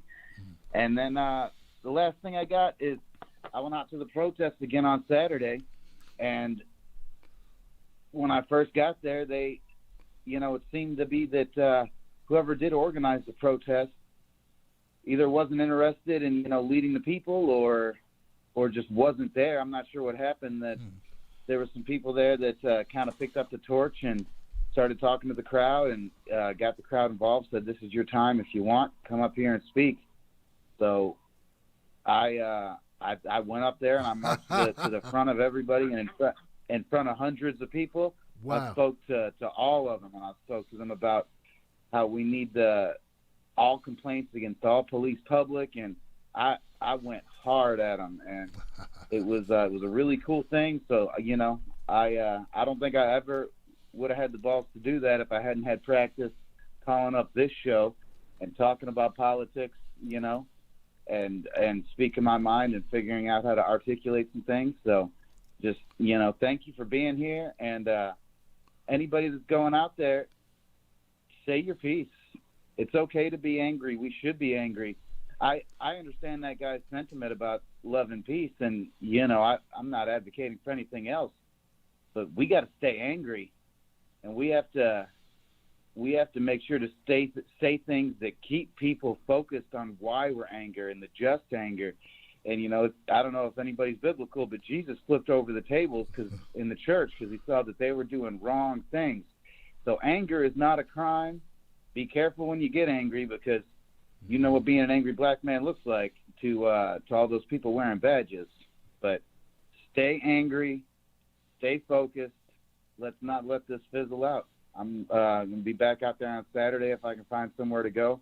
Hopefully I'll, have more to say and can be more of a leader than I was the last time. Wow, bro. So just, thank you for being here. And I did send you that video. Somebody I never met before happened to catch me on video. I talked to him after I was finished talking and after the march got to walking, and he sent me a link. So I emailed you the link, and in the email I put what time I start if you happen to feel like watching it. Yeah. And And I give you permission to put it up, because I know the last time we had talked, I had asked you not to put my picture up, but yeah. You know, I give you permission to put it up if you want to, if it's you know, yeah. If you think it's something that's worth seeing. So I just want to say thanks, and I'll let you get back to the show. I appreciate it. Man, congratulations, Tom, man. Congratulations for being out there, man, and being able to go up there with confidence, man, and grab the mic and rip the mic, man. That's amazing, man. I know what that's like, brother. Yeah, so who knows what this means for you, Ty? You know what I'm saying? Like, maybe this could be a thing, right? Maybe this could be a thing, Ty. So, look, I'm glad this show is here for you. Use it as a vehicle. As long as it's not just a self-promote thing you got going on when you call the show, I'm all for people coming up and getting their grind on, getting their speaking up, getting the practice of speaking in front of people. It's not the same as public, as you just realized, right? You know that, but it is part of it. And you using your voice and changing tonality and pitch and speed, all these things matter. So, yeah, my brother. And I like the point you made as well about we got to stay got to keep the energy level up. Keep that energy high, because this is serious business. All right. Yeah. I'm going to take that as a feather in the hat, man. 289, you're live. What's your name? What's your comment, 289? 289? Yes. My name is Heather. Hey, Heather, what's your comment, my friend? Canada. From Canada. Wow. Go ahead, Heather. What's on your mind, Heather? Toronto, Canada. What's on my mind is I'm really disgusted with what's going on down there. And it's really unfortunate that someone cannot go to a clinic with a problem without going bankrupt. Because we don't understand that up here.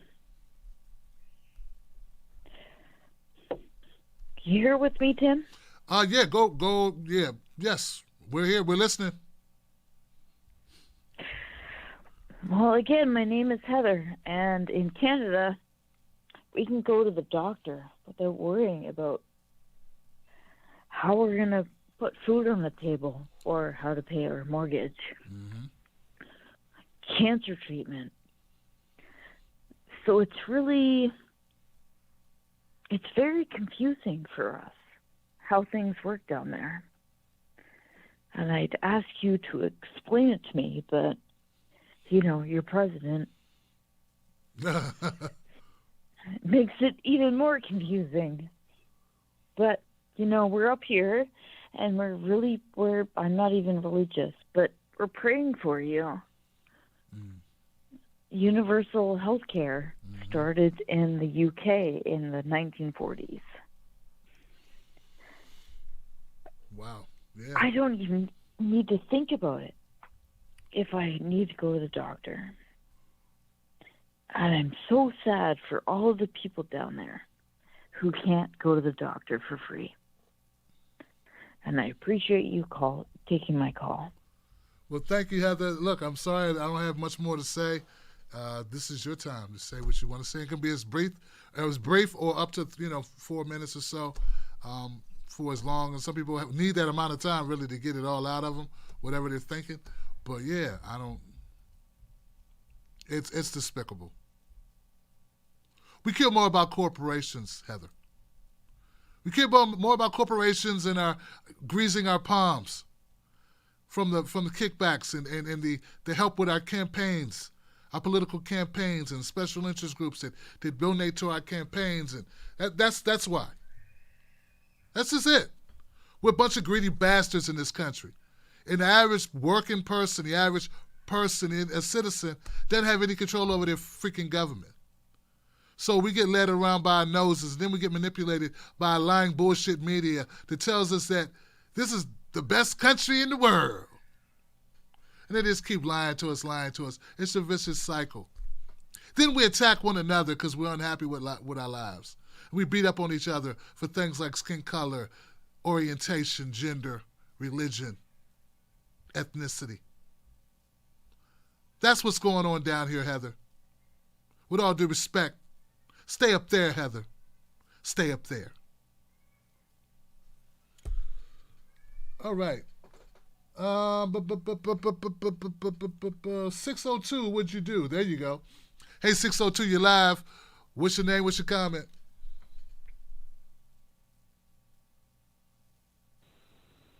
Hello. Hello. You're live. Who's this? This is Darren. Can you hear me, Tim? I hear you, man. What's on your mind, my friend? Not too much, man. You're a hell of a man, and I enjoy your show. Thank and you. I think that your future is pretty bright in terms of leadership in our community. And I just wanted to say, since you reach so many people so consistently, that I hope that you can convey to everyone you talk to, and I know I'm preaching to the choir, that we really need a unified message that's very easy to transfer, that is easy to pass on in the media and to whomever you're talking to in terms of reforming the police. That's what you were talking about earlier. I had to step away from the show, so I don't know how far you guys went. Mm-hmm. But I think communalize and modernize the police force. Just two simple words: communalize, modernize. And then both of those can be explained that the current system is archaic, it's obsolete. So the modernization, the communalize is the community decides how they want to be policed and what they need. And whomever you talk to, because you have quite a following and you speak to a lot of people, the progressive community has to learn marketing and staying on point and simplifying the message, and everyone taking those talking points and get out of just emotion and pride and my thing, and for once unify ourselves for our thing. And that's going to take a concise message. And that's all I wanted to say, my brother. I'm proud of you. Keep doing what you're doing. Thank God you're out there. And keep pushing, man. I will, brother. Thank you for the phone call, man. And, yeah, like I know a little something about marketing, I've had to learn it. Guerrilla marketing somewhat. The Johnson thing kind of, that's mine, and, a couple other catchphrases we use here. But I would say fix the police. The other F word. I mean, I keep it even simpler than communize and what you say and something nice. Yeah, just fix it. It already denotes everything. It conjures in the mind, something's broke. We're going to fix it. Fix the police. Not fuck them, fix the police. That disarms some people. And in fixing, when we had that conversation, we could talk about money being allocated in different pits, different buckets, instead of just one big bucket. So that's what I would think would work. I wish that there was more of this, I don't know what you're talking about, community, more of a cohesive message, more of, but that doesn't exist in what we do. How can I say this? Independent media is similar to other forms of media. Like MSNBC doesn't work with MSNBC, half the people there don't work together. And damn sure MSNBC and CNN and CBS and ABC and they're all owned by the same companies. Half of these, right? So they don't work to coordinate. So it's really difficult to say I wish that this person and that person and that person and that person would all join together. It's just kind of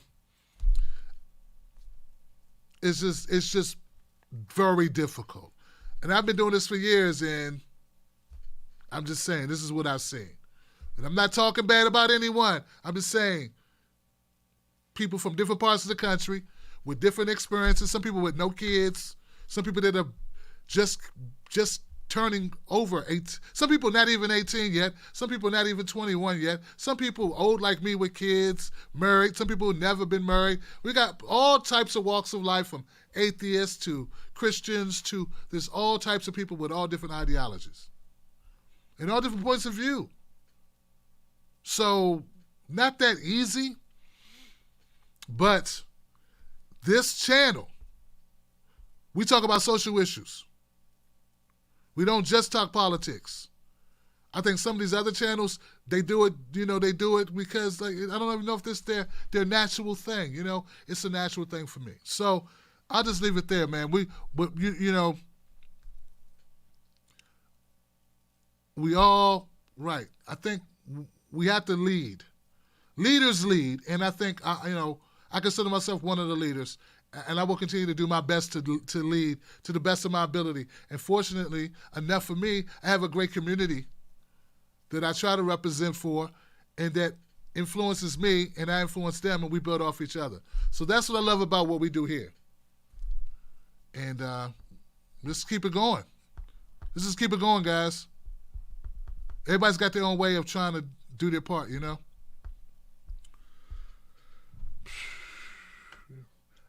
859. 859, you're live. What's your name? What's your comment?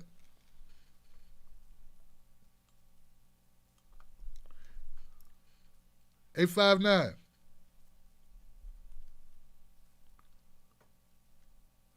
Hello, 859. Hey, Tim. Hey, who's this? This is Lisa from Virginia. All right, Lisa. What's on your mind, Lisa? I have a unique experience because I did my internship with a police department. I've seen police officers pull guns on other police officers in the police station. Those people are whack. Wow. What was the situation that caused them to pull guns on one another? I don't remember the exact situation. It was back in the 90s, but I think the one officer said something the other officer didn't like, and he had a gun to his head in like 2 seconds. Wow. We had 6 police officers. It's a small town. It was in Kentucky, and those people are crazy. They have no filter. They are crazy. That's it. Wow, Lisa. Mentally unhealthy. Very mentally unhealthy.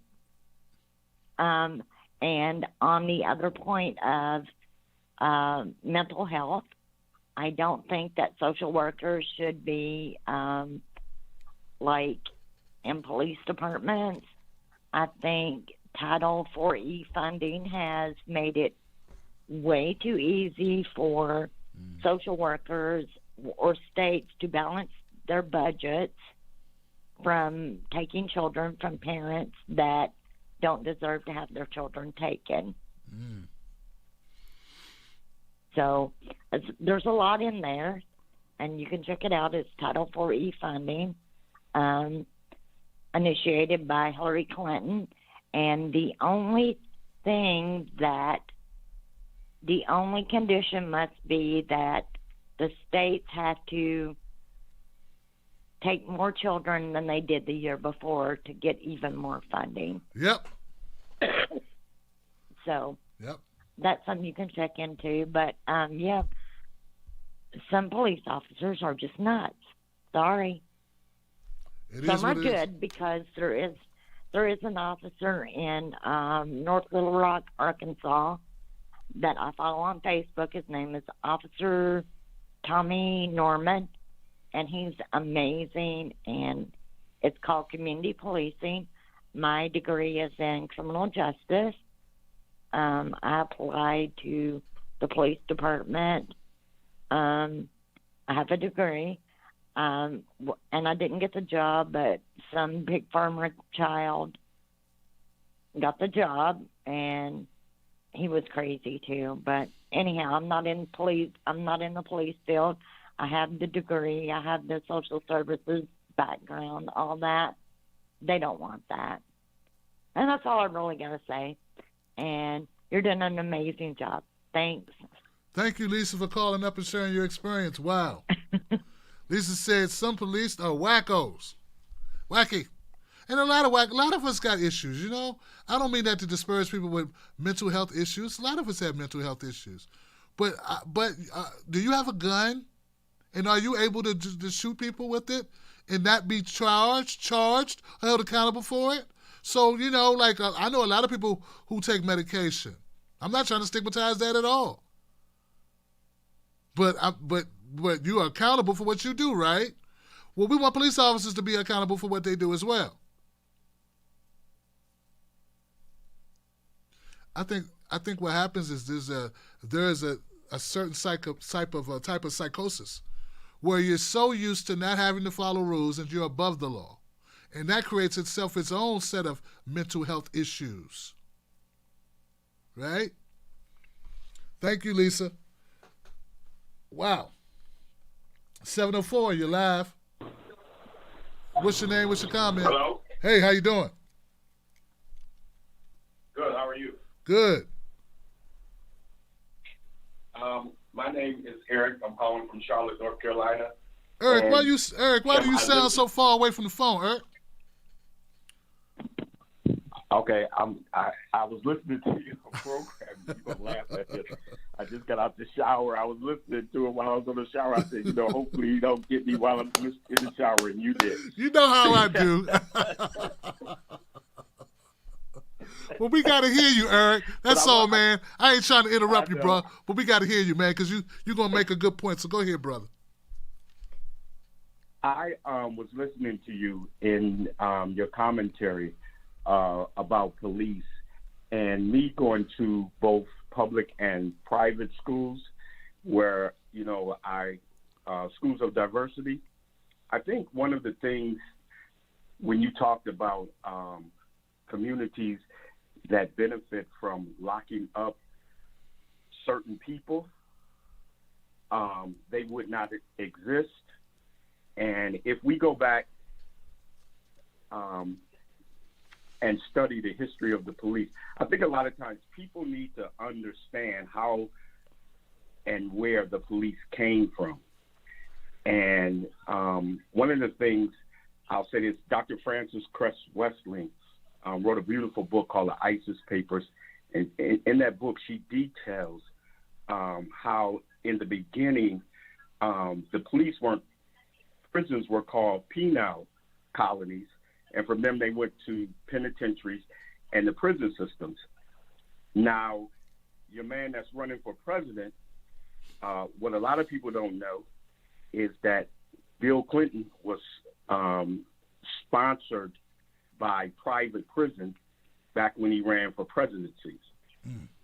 And so here along comes Joe Biden to add to that one of the greatest mass transportation of human American life into 90 seconds. And when you said that, that struck a chord in me that, not only the policies have to be changed, but everybody needs to take a brief look and understand how the police came into being and what their role is.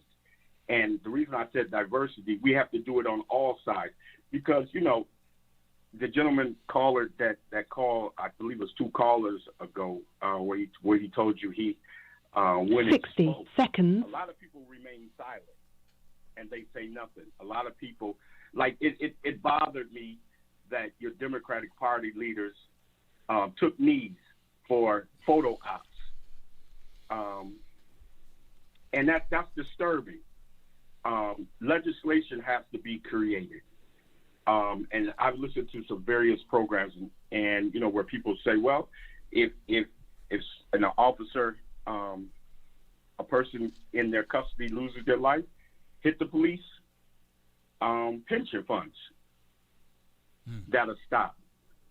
But not only that, we have to change the policies, because the policies when I go back to the penal institution, and then 10 Black Code seconds. law came after slavery ended, and they were locking up black folks because they didn't have an adequate supply of prisons. Not prisons. They didn't have an adequate supply of laborers. So they threw them in prisons, and that became chain gangs and prison gangs. And right now, a lot of people don't understand that corporate America benefits in billions of dollars in the prison industry. And your politicians and everybody that's involved knows this, except for the common people. You've got all kind of corporations right now that are using prison labor to make their products. So the point of saying all of that is going back to I know how they started and why they started, and then move from there until this present point. And we have to change it through legislation, through policy. And your boy is not going to do it, and I call him your boy because I know I've listened to you talk about Joe Biden, and I'm like, okay, Johnson, he on it. But he was a part of that. I'm sorry. The truth must be told. He was a part of that. Not only the 94 crime bill, but in 87. Not only before.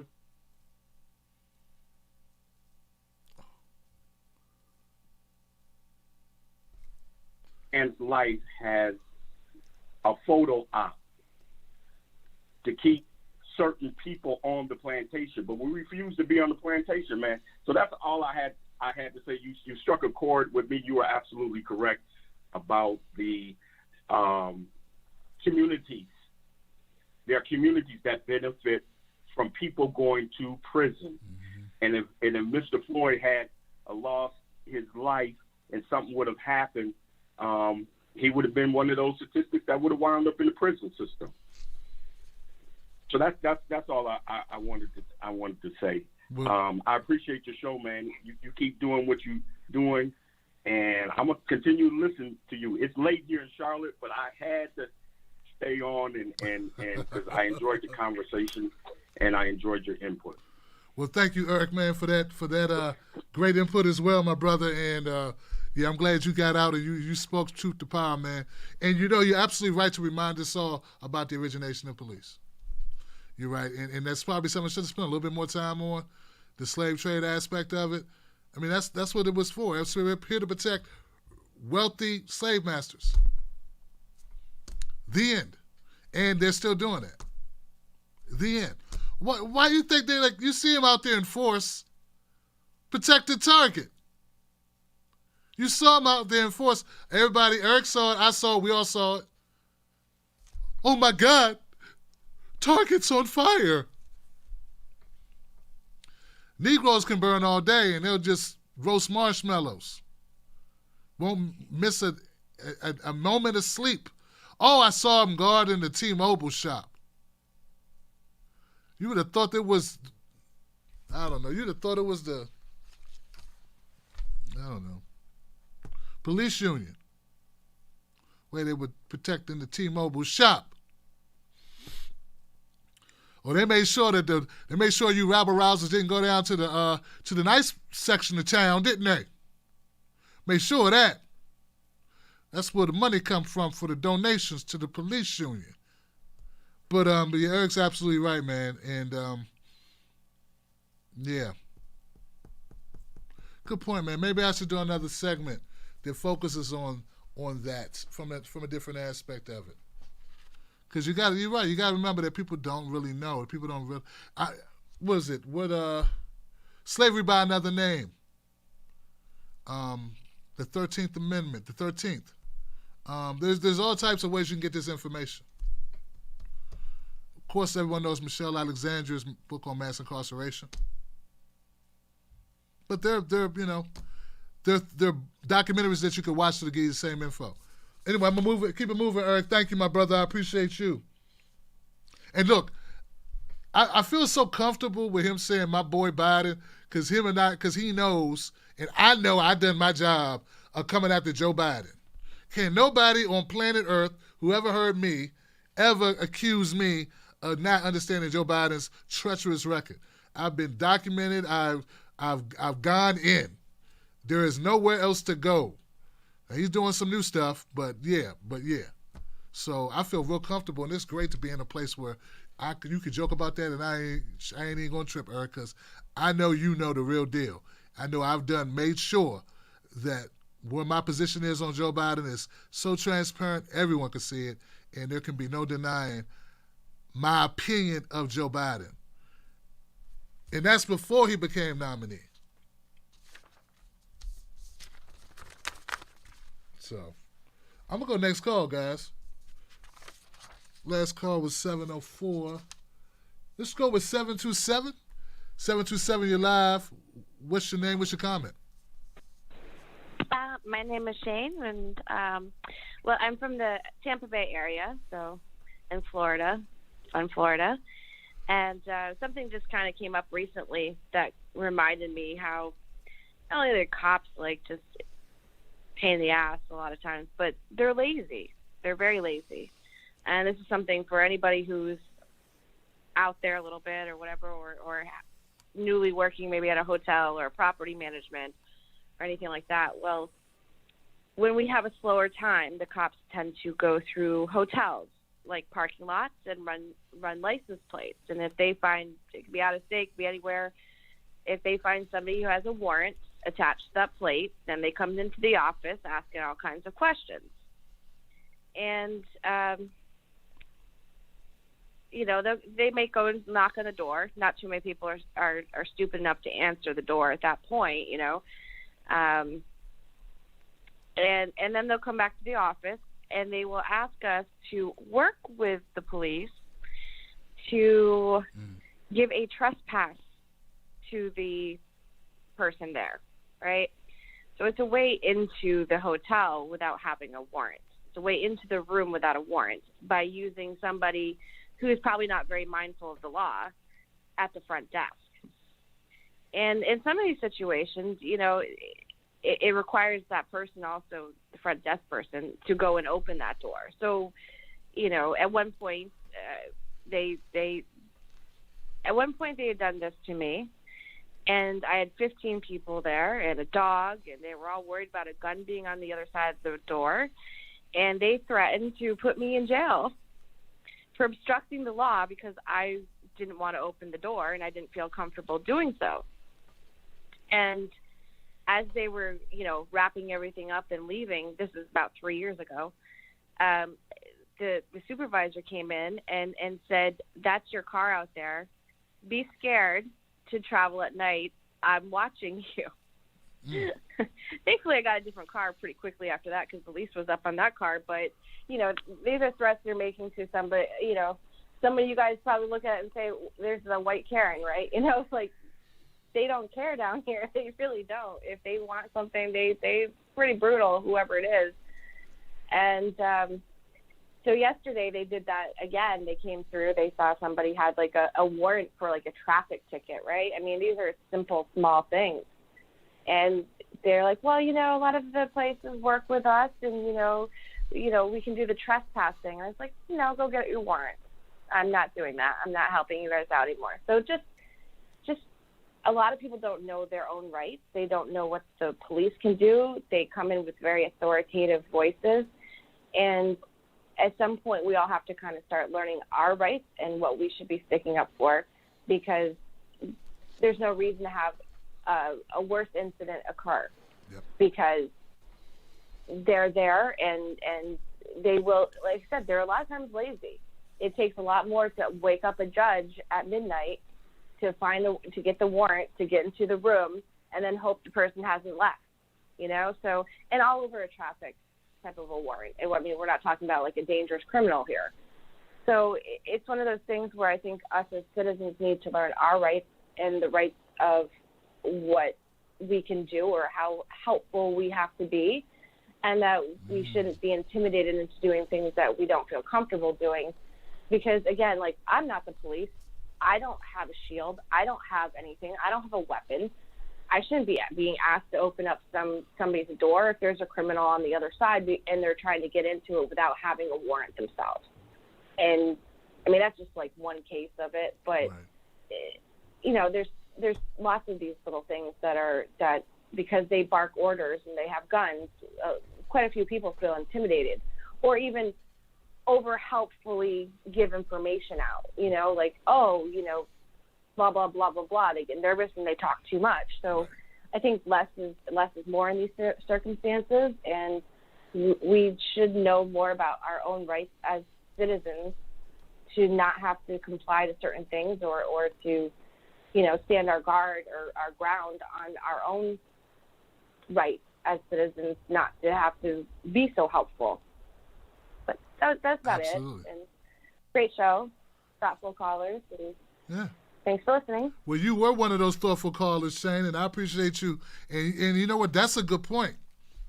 Now, I'm from Maryland, right? I was born in D.C., grew up mostly in Maryland, lived in various sections of Maryland, right?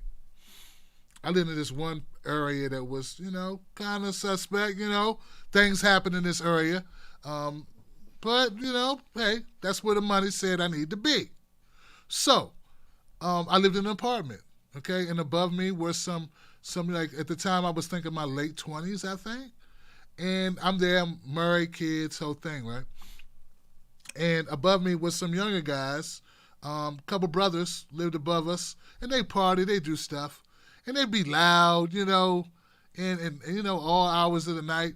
And I tell you, man, it took everything in me to be knocking. I don't like knocking on people's doors, telling them to keep noise down. And they never really understood. I could have just called the cops. But see, me, I was old enough to know what that could mean for them. I wasn't worried about me. I was worried about them. I call the cops because they're making too much noise. Cops go there, they smell weed. Who knows what happens next? So that was like my concern. So we all need to think before we do. Do you really need to call the cops for this situation? Because you want to avoid conflict? Well, how about you wait till tomorrow when you're not pissed off, when they're not partying anymore, and then you pull them to the side and you have that conversation. We can't be so afraid of one another that we're putting each other in harm's way because we don't want to deal with shit. So Karens aren't the only ones who behave like Karens, okay? And this is something that needs to be discussed because, like, yeah, I get the whole thing. I've said Karens, you know, don't be a Karen, you know, oh, there goes Karen, okay? But there are all types of people act like Karens, okay? And this shit needs to end. There is no excuse for black people to not understand that they're putting other black people in harm's way as well. With false reports because you're mad at somebody, or reports that you could deal with, let tempers cool down and deal with it yourself in a calm way. Because, like once again, anybody can be a Karen. But Shane, it sounds like you're doing your best not to be a Karen. So we appreciate that. And look, you know what? I would like to say I was a saint. I just didn't want that on my conscience, Johnson. I don't want someone else's death on my conscience in an avoidable situation. I don't want somebody's future getting screwed up because of me, because I'm pissed off. Right? And look, maybe I shouldn't feel that way, like it's all on me. But if I can mitigate a situation, if I can make us forego all that drama, I will do my part. So let this message be for everybody, man. Shane, she put it very well, but let me just say, let's think before we cooperate with police. Let's think before we cooperate with police, and let's think before we involve police. And you don't know how many stories, Shane, I've covered where someone called the police, and I was like, why the hell did you call the police? Why? And then somebody gets shot. I saw a 90-year-old woman get shot by police on her own damn property because her nephew wanted to take the car, and then she pulled out the shotgun and said, you're not taking my car. Because she's supposed to drive her to church. But he been taking the car, going and hanging out. And she said he couldn't take the car, so now somebody called the police on grandma. And you know, the police shot and killed grandma. She was 90-something years old, man. They couldn't handle that situation without calling the police. So anyway, all right. I digress. Go to the next call. 908. You're live. There we go. What's your name? What's your comment, 908? Hello. Hey. Hey, Tim Black. Very happy to be chatting with you for the first time. That's what's up, man. I'm a Maryland resident as well. My name is Kevon. Okay, Kevon. What's up, man? What's on your mind, Kevon? Yeah, I want to talk about all the things that are happening. I literally so my background is in journalism, and I feel like you and I will actually get a chance to meet. But news just broke that CBS News just reported that Officer George Chauvin, Officer Derek Chauvin, who killed George Floyd, had a history with. They were former workers together for a long time at the same nightclub. They were bouncers. So that's interesting that CBS just reported it. But I also kind of heard that rumor going around 2 weeks ago. But however, what I really want to talk about, or my larger point prior to that news breaking, is people are not having it. You know, I think that's the interesting point of what's going on. You see a lot of these companies putting out their statements on Black Lives Matter, and people are pulling receipts. They're going to the company's website and showing, you know, how many people in your offices or in your leadership are Black, are working class, or, you know, are people of color. And, you know, people, you know, that wasn't happening for a long time. So I think that's great. And people are also pulling receipts when it comes to what you saw earlier today, or yesterday, was it, when Nancy Pelosi and Chuck Schumer were wearing the kente cloth. Right. People are not having it. You know, it's causing outrage. So, and then I also want to get to a larger point that 2 callers ago, they were talking about we need a unified message right now. And I also think that's important. I think people who agree with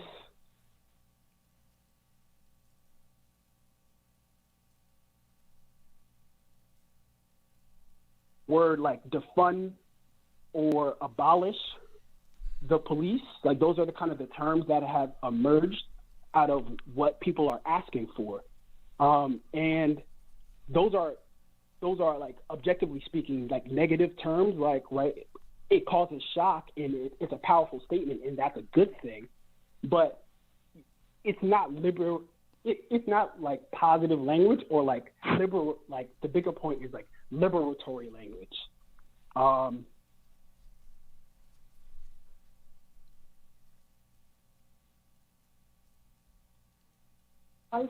So the words that come out of it is like only reacting to the situations at hand. We need a unified message if we are going to be a movement. I think we're the left, or if that's what the movement is, like we need to be able to have language that pushes our policy goals and is also something that people can accept. So yeah, there's a lot more we could talk about. I'm not going to take everybody's time tonight, but thank you so much. Hey, all right, Kayvon. Well, yeah, thank you for the phone call, man. We appreciate you. And, yeah, I'll say, you know, of course, as you stated, you know, I've reported on the connection between George Floyd and Derek Chauvin. You know, when you first started talking, when you said you had breaking news about Derek Chauvin, I thought you were going to tell me that he committed suicide in his cell. Anybody else thought he was going to say that? I was like, oh, my God, is he going to break that news? Is that what he did? Because, see, that's kind of what cowards do. You know, they commit. I remember the guy who kidnapped those young women in Ohio. Remember that guy kept those women in his house in Ohio, and then the black dude, what's his name, Ramsey or Chuck? I forget his name. Guy happened, next door neighbor happened to see something, and one of the little girls, one of the young ladies, he helped her get out or whatever, and then it became a viral thing. Well, that guy killed himself too. Like a number of these scumbags killed themselves. So I'm happy. I'm happy to know that Derek Chauvin's still with us, so he can get his day in court, so he can argue why he had to kill George Floyd like an animal, not a dog, because we wouldn't want a dog killed that way. America wouldn't stomach that. So, but yeah, Kayvon, man, who knows, brother? Maryland ain't that big, man.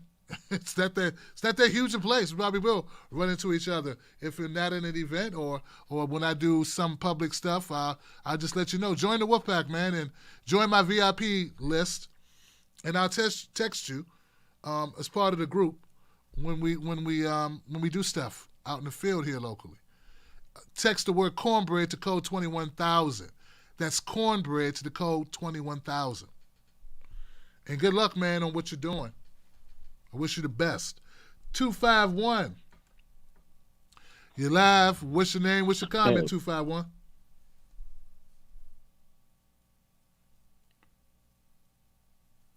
I heard you for a second there. And Tim, I just wanted to, say thank you for the opportunity to be able to speak. Sure, man. And I really hope that what I got to say is heard from a place of compassion, right? I really hope a lot of people aren't judging. But I have a story, just like everybody, right? Can you hear me all right? Yeah, I couldn't hear you at the beginning. What's your name, my brother? Clinton.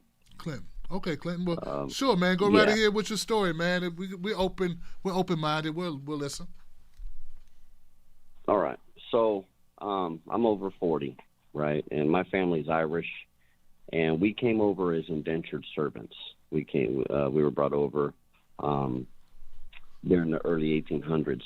We got free from that, and we went and hid in the hills of Kentucky, and then we're called hillbillies.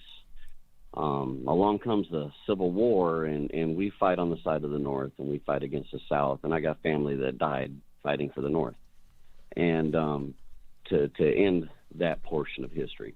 Then we go to Oklahoma, and here comes the Dust Bowl of the 1930s. We don't make it there. We get pushed out to California. We get to California. We're called Okies, right? So this is kind of my family timeline of all the way up into about the 1950s, okay?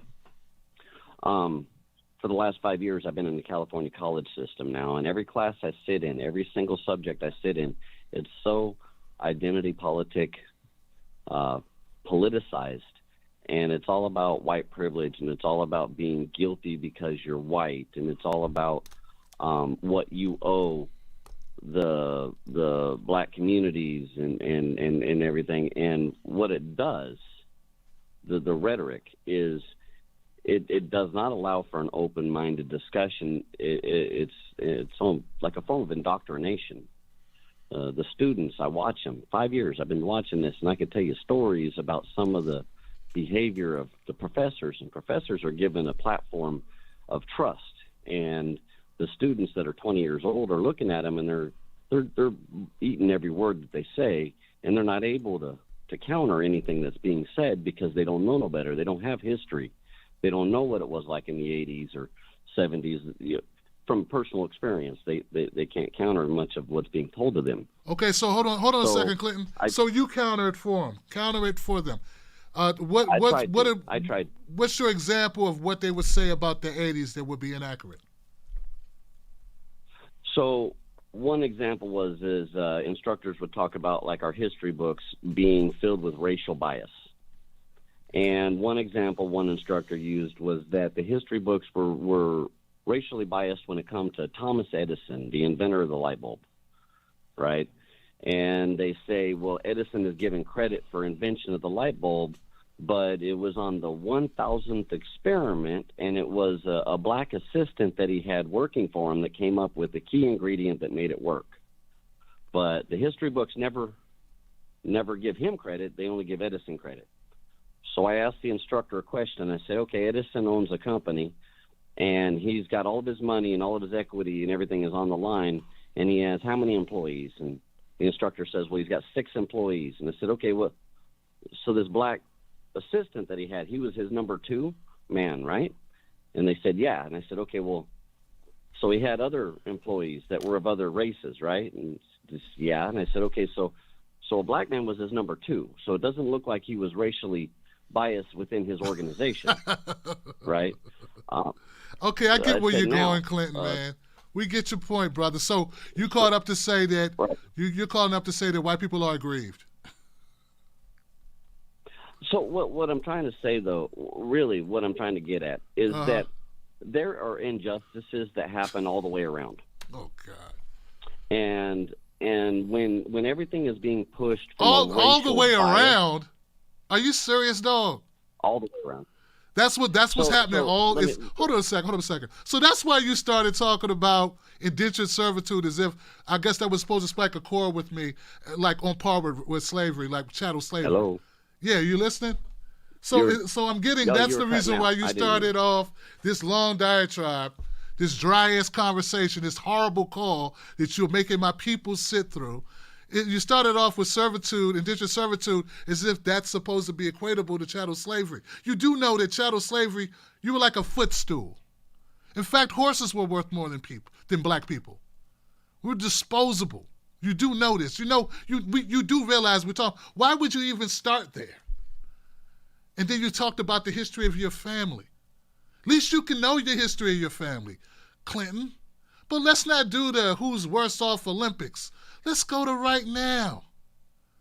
The Irish I know in the 80s, when I was championing against redlining, where black people weren't allowed to buy property in certain places, where we still to this day have interest rates could be 2 to 3 times higher than our counterparts, even when we have the same credit.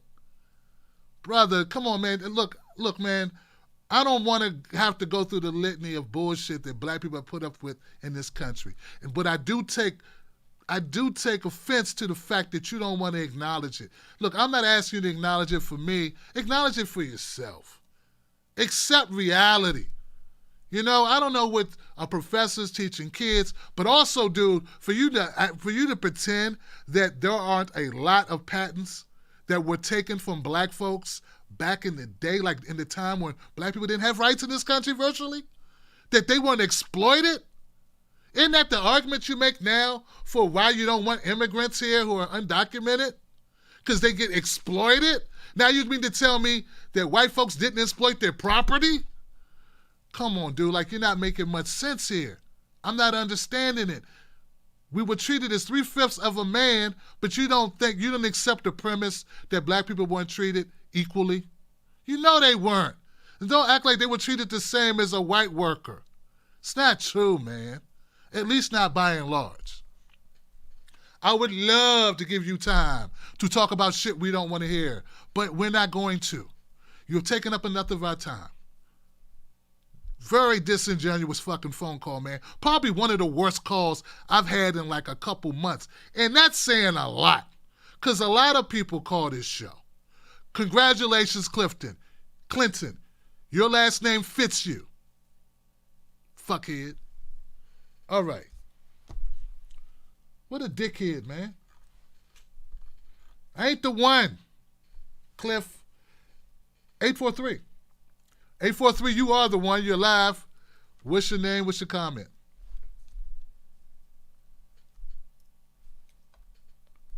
Hello? 843. 843. That is you. Oh my God, I got through. Yeah. Yes, it's Renee. I was listening to it all. Very great show. It's my first time chiming in, and you're doing a wonderful job, Mr. Tim Black. But I had a serious question regarding the process of how, when we actually see the police or any officer, if they've done wrong and they got the chance to go to jail, per se, and for some reason they'll put the bail up high, but they'll come up with the money, they'll get out, and I'm having a problem with understanding when they go to court, what's the justification of letting them go free if especially if they have evidence or they're showing public evidence that the cops may have done something wrong and they got out free. But why would that happen? And that's not showing proper that's not showing proper justice. And I would like to at least hear more about it, and no media outlet speaks about that. They say, well, okay, they went to court, they were found not guilty. Okay, now I'm all crazy in the head because why was that the case? And nobody even talks about finding out, well, why were they let free, other than the fact that you have the jury to do so. But what's being shown to the jury that's different than what the whole world would have possibly seen? That's where I can't understand things, and I just want that to be a topic at some point. And Thank you for listening, and I'm still listening to you. Thank you, Renee. Thank you so much. I appreciate that phone call. And that's a good question. And you know what? I'm gonna make that a topic of a video because it needs to be explained. And it does seem mystical, right? Like they keep that under wraps, like the real reason. Well, typically, okay, so this is state by state, right? This is my understanding of it. This is what I've learned. State by state, there's different criteria for prosecuting police officers. The burden of proof for a guilty charge of what's reasonable for police officers is way different than it is for you. So they say, that's why they use that, I'm scared. I was afraid. I was afraid for my life. I was afraid for the life of my fellow officer. They use that tactic because it's really hard to understand or to put a number, to put a real designated effect that an issue or situation has on a person. So this is very vague language. But they say, did this officer use reasonable judgment? Did they have a reason to believe? Did they have a reason? It's like very flimsy. So part of the problem is we need to change the freaking laws of what is reasonable. And that's part of, and look, as much as I have a lot of disdain for the Democratic Party, I got a lot of criticism for Nancy Pelosi, Chuck Schumer, Kamala Harris, all of them, okay? James Clyburn, part of that new bill, the new policing bill that they're introducing, they're trying to change that language. Now, that's on the federal level. I don't know about local level, but we need to start, maybe if they change it on the federal, it'll have some influence on local politics. Because once again, every state can have different criteria, but to my understanding, that's part of it. The other part of it is, as it pertains to jury, something is going on with the phone line tonight. Juries don't like convicting cops. Yeah, they put themselves in the shoes of the cop, and they say, well, the cop's trying their best to do their job, and they're protecting citizens, and they want to go home, and they want to be safe, and everybody wants to make it home at end of shift, and they have a really hard time. So we got a lot of forces here working against what we think is justice. We got juries that don't want to convict because they revere cops to a large extent. That's part of jury selection. We have close relationships because the cops and the prosecutors work together on numerous cases to get cases done, right? So district attorneys, for instance, they all work together. They all know each other. It's sort of like when you see the Democrats and the Republicans, and they act like they're against each other, but in real life they're having dinner and they're going out and having drinks after session. I mean, it's all smoke and mirrors, man. They all know each other. They're friends. They hang out. They do birthday parties. They have picnics. They have get-togethers. They hit the hot tub together. I mean, a lot of times, this is the reality of it. So it's a very dysfunctional system for us. That's part of the reason why I say cops really have nothing to complain about. So what they're complaining about, it's not due process in the court system. By and large, 98% of cases against cops get thrown out. All right? It may even be a higher percentage than that. So when these cops are complaining about the bad treatment, they're talking about the court of public opinion. Because when it comes to the courts, their cases are pretty much ironclad. Ironclad. They do not get convicted. It takes hell or high water to convict cops of anything. They don't get convicted of beating their wives, which they do often. They don't get convicted of beating citizens. and they don't get convicted of shooting citizens. So these are the issues that we're concerned with. That's part of the problem. All right. And the phone lines went out, and something's going on with the phone line, with the software, guys. Really ticked me off tonight. But I want to thank you all for hanging in there. We made it through. I'm doing my part. I'm correcting. I'm adding new equipment. We're doing what we're doing. Thinking that the internet connection had something to do with it. That was what we kind of isolated the problem to be. Now we're going to have to look at getting our own phone system in-house. So I'm going to let you know about that, because I think that's really the way we need to go. I mean, it's time this show grew up a little bit. I mean, we've been relying on virtual tools that are controlled by other entities for damn near 8 years. Maybe it's time, and maybe the Tim Black Show has proven that we're going to be here. And maybe it's time for us to invest in a phone system that we control, that we don't have these problems. I mean, internet goes down. My phones are on a cloud, on someone else's server that I don't control. And I want to make sure I give you guys the best product. You guys support this show, so we want to have something that's reliable. And for my new callers, I don't want them to ever be turned off to think that our equipment is janky. That we got some mess over there. Tim Black got some mess over there. I don't want y'all thinking that, because we do our best to run a pretty professional show. All that being said, guys, I want to thank every caller that called in tonight. I want to thank every caller who didn't get through tonight. I want to thank everybody who shared this video, shared this content with somebody. Thank you, everybody in my chat section. Thank you to my moderators who made this show dope, who try to keep it civil, though passionately disagreeing when it was time to do that. Thank you, moderators. Thank you, everybody. Thank you, Tim Black's Wolfpack, for supporting this show. This show is funded by viewers. It's not funded by the Democrats or the Republicans. I don't think that's what you want. I think you value a show that's independent. So in order to keep it that way, I need your help. It's only $5 a month. That's it.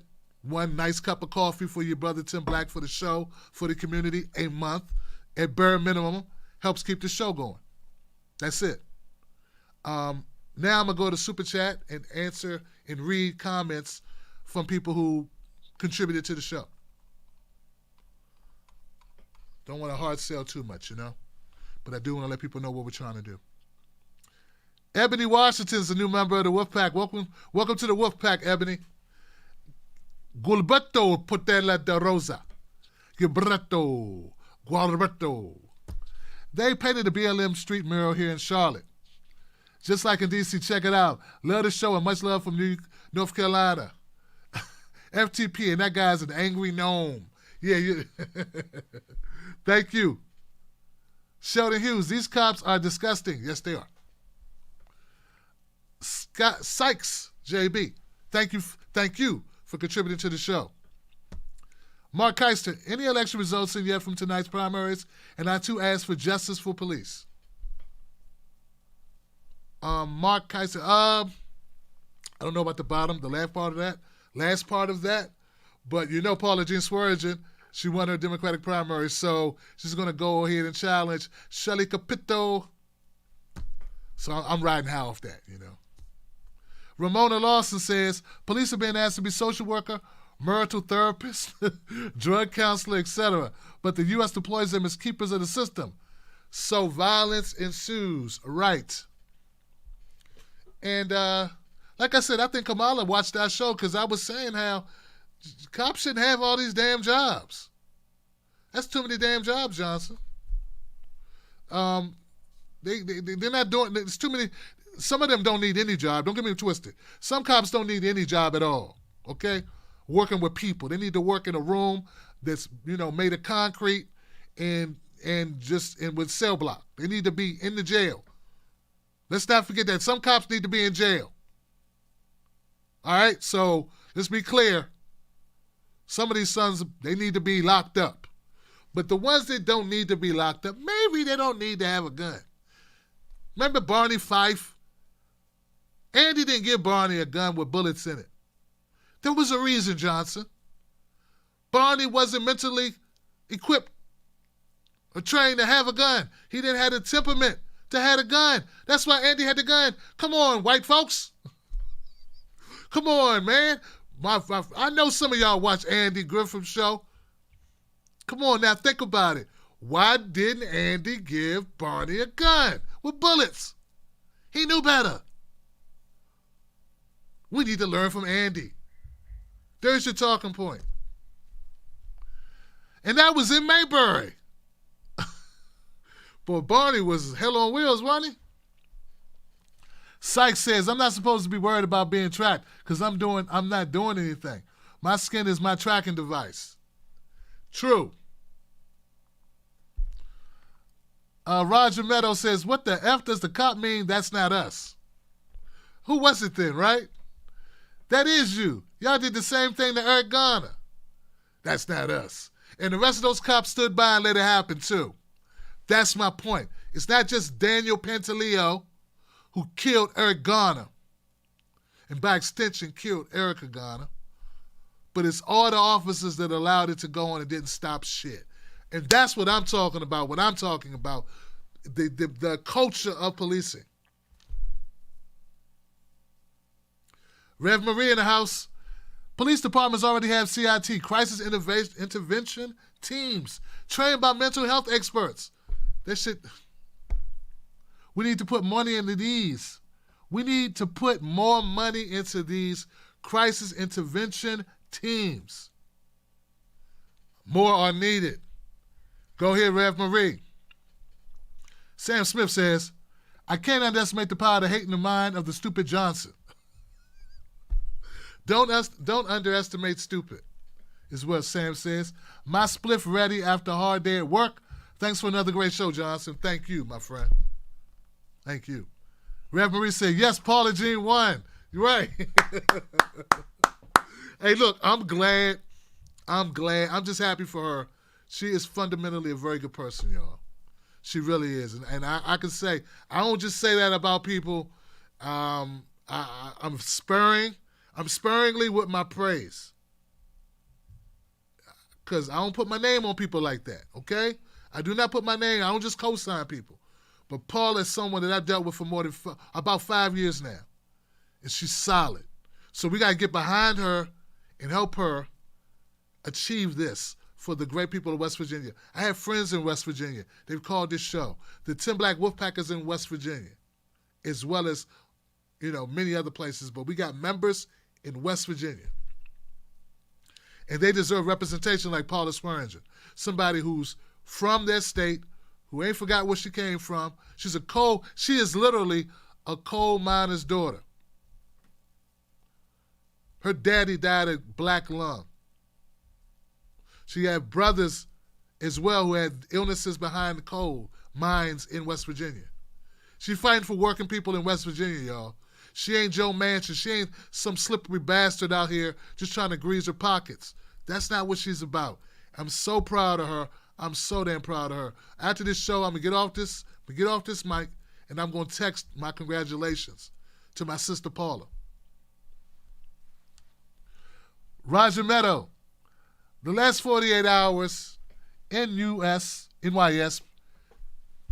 New York State passed a bunch of veto-proof CDP or cop accountability bills into law. One makes public COP disciplinary records, others creates Indy Pro's office within state AG office that'll be appointed by the courts.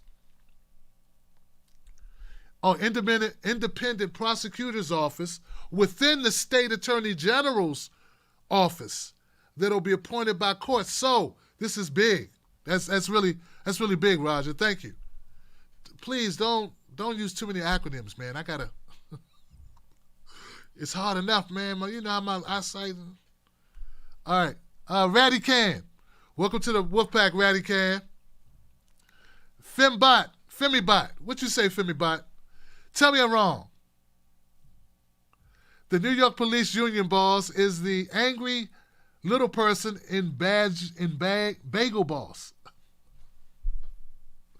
And she didn't call him a middle person either, a little person. Roger Meadow says, PJS won her. Paula Jean Swearinger won the West Virginia primary. Way to go, Paula J.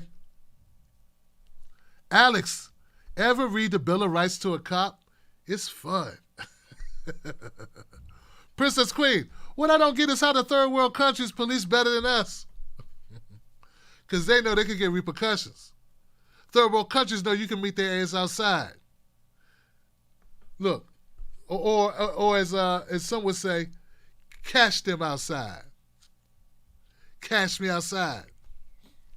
They will, Johnson. Markeister, police were established to round up slaves. Oopsie says, close the for-profit prisons. Demilitarize the police.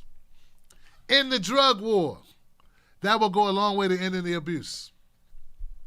Cheryl says, a bad fall, rubber bullet, or blow to the head can cause brain injury. Recognize symptoms and get an evaluation. Horrific, man, horrific. Roger, what's up?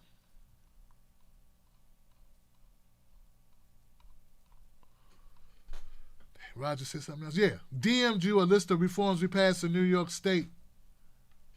Use them for Maryland. All right, guys. Once again, it's been a pleasure being your host tonight. Thank you for being here, for joining us. We appreciate you. The TBTV show, Monday, Tuesdays, Thursdays, Fridays, Tuesdays, Fridays, phone days. Hopefully we get this all sorted out by Friday. Tomorrow, I'll be on the Politicon podcast. I'm going back to Politicon podcast. I don't have to go anywhere. It's virtual. And I'll give you links to that. Join my text group so I can text you the link to the podcast. Once again, that's Cornbread at codes 21,000. That's it. Thank you for being here. I'll see you on the next one.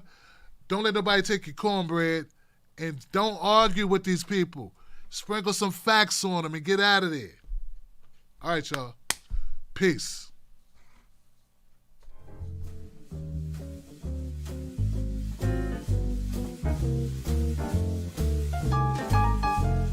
The Tim Black Show is streamed to you live in front of a live internet live audience. Oh, this show is brought to you by Juneteenth. Juneteenth is on its way up. If you don't know what Juneteenth is the day, it commemorates the day when slaves realized they were free. Yes. So go to the Tim Black Gear Shop, or it's in the description of any of my YouTube stuff, or go to timblacktv.com to go to my gear, Tim Black merchandise, and get you a Juneteenth shirt. I love y'all.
A powerful new movement is rising across America.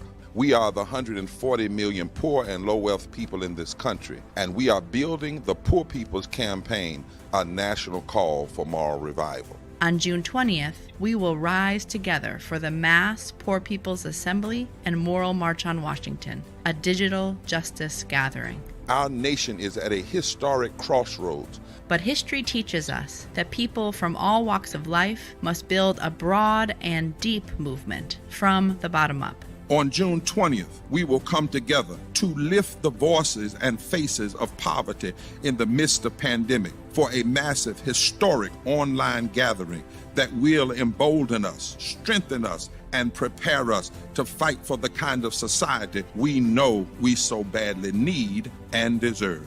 Rise with us. Visit June2020.org.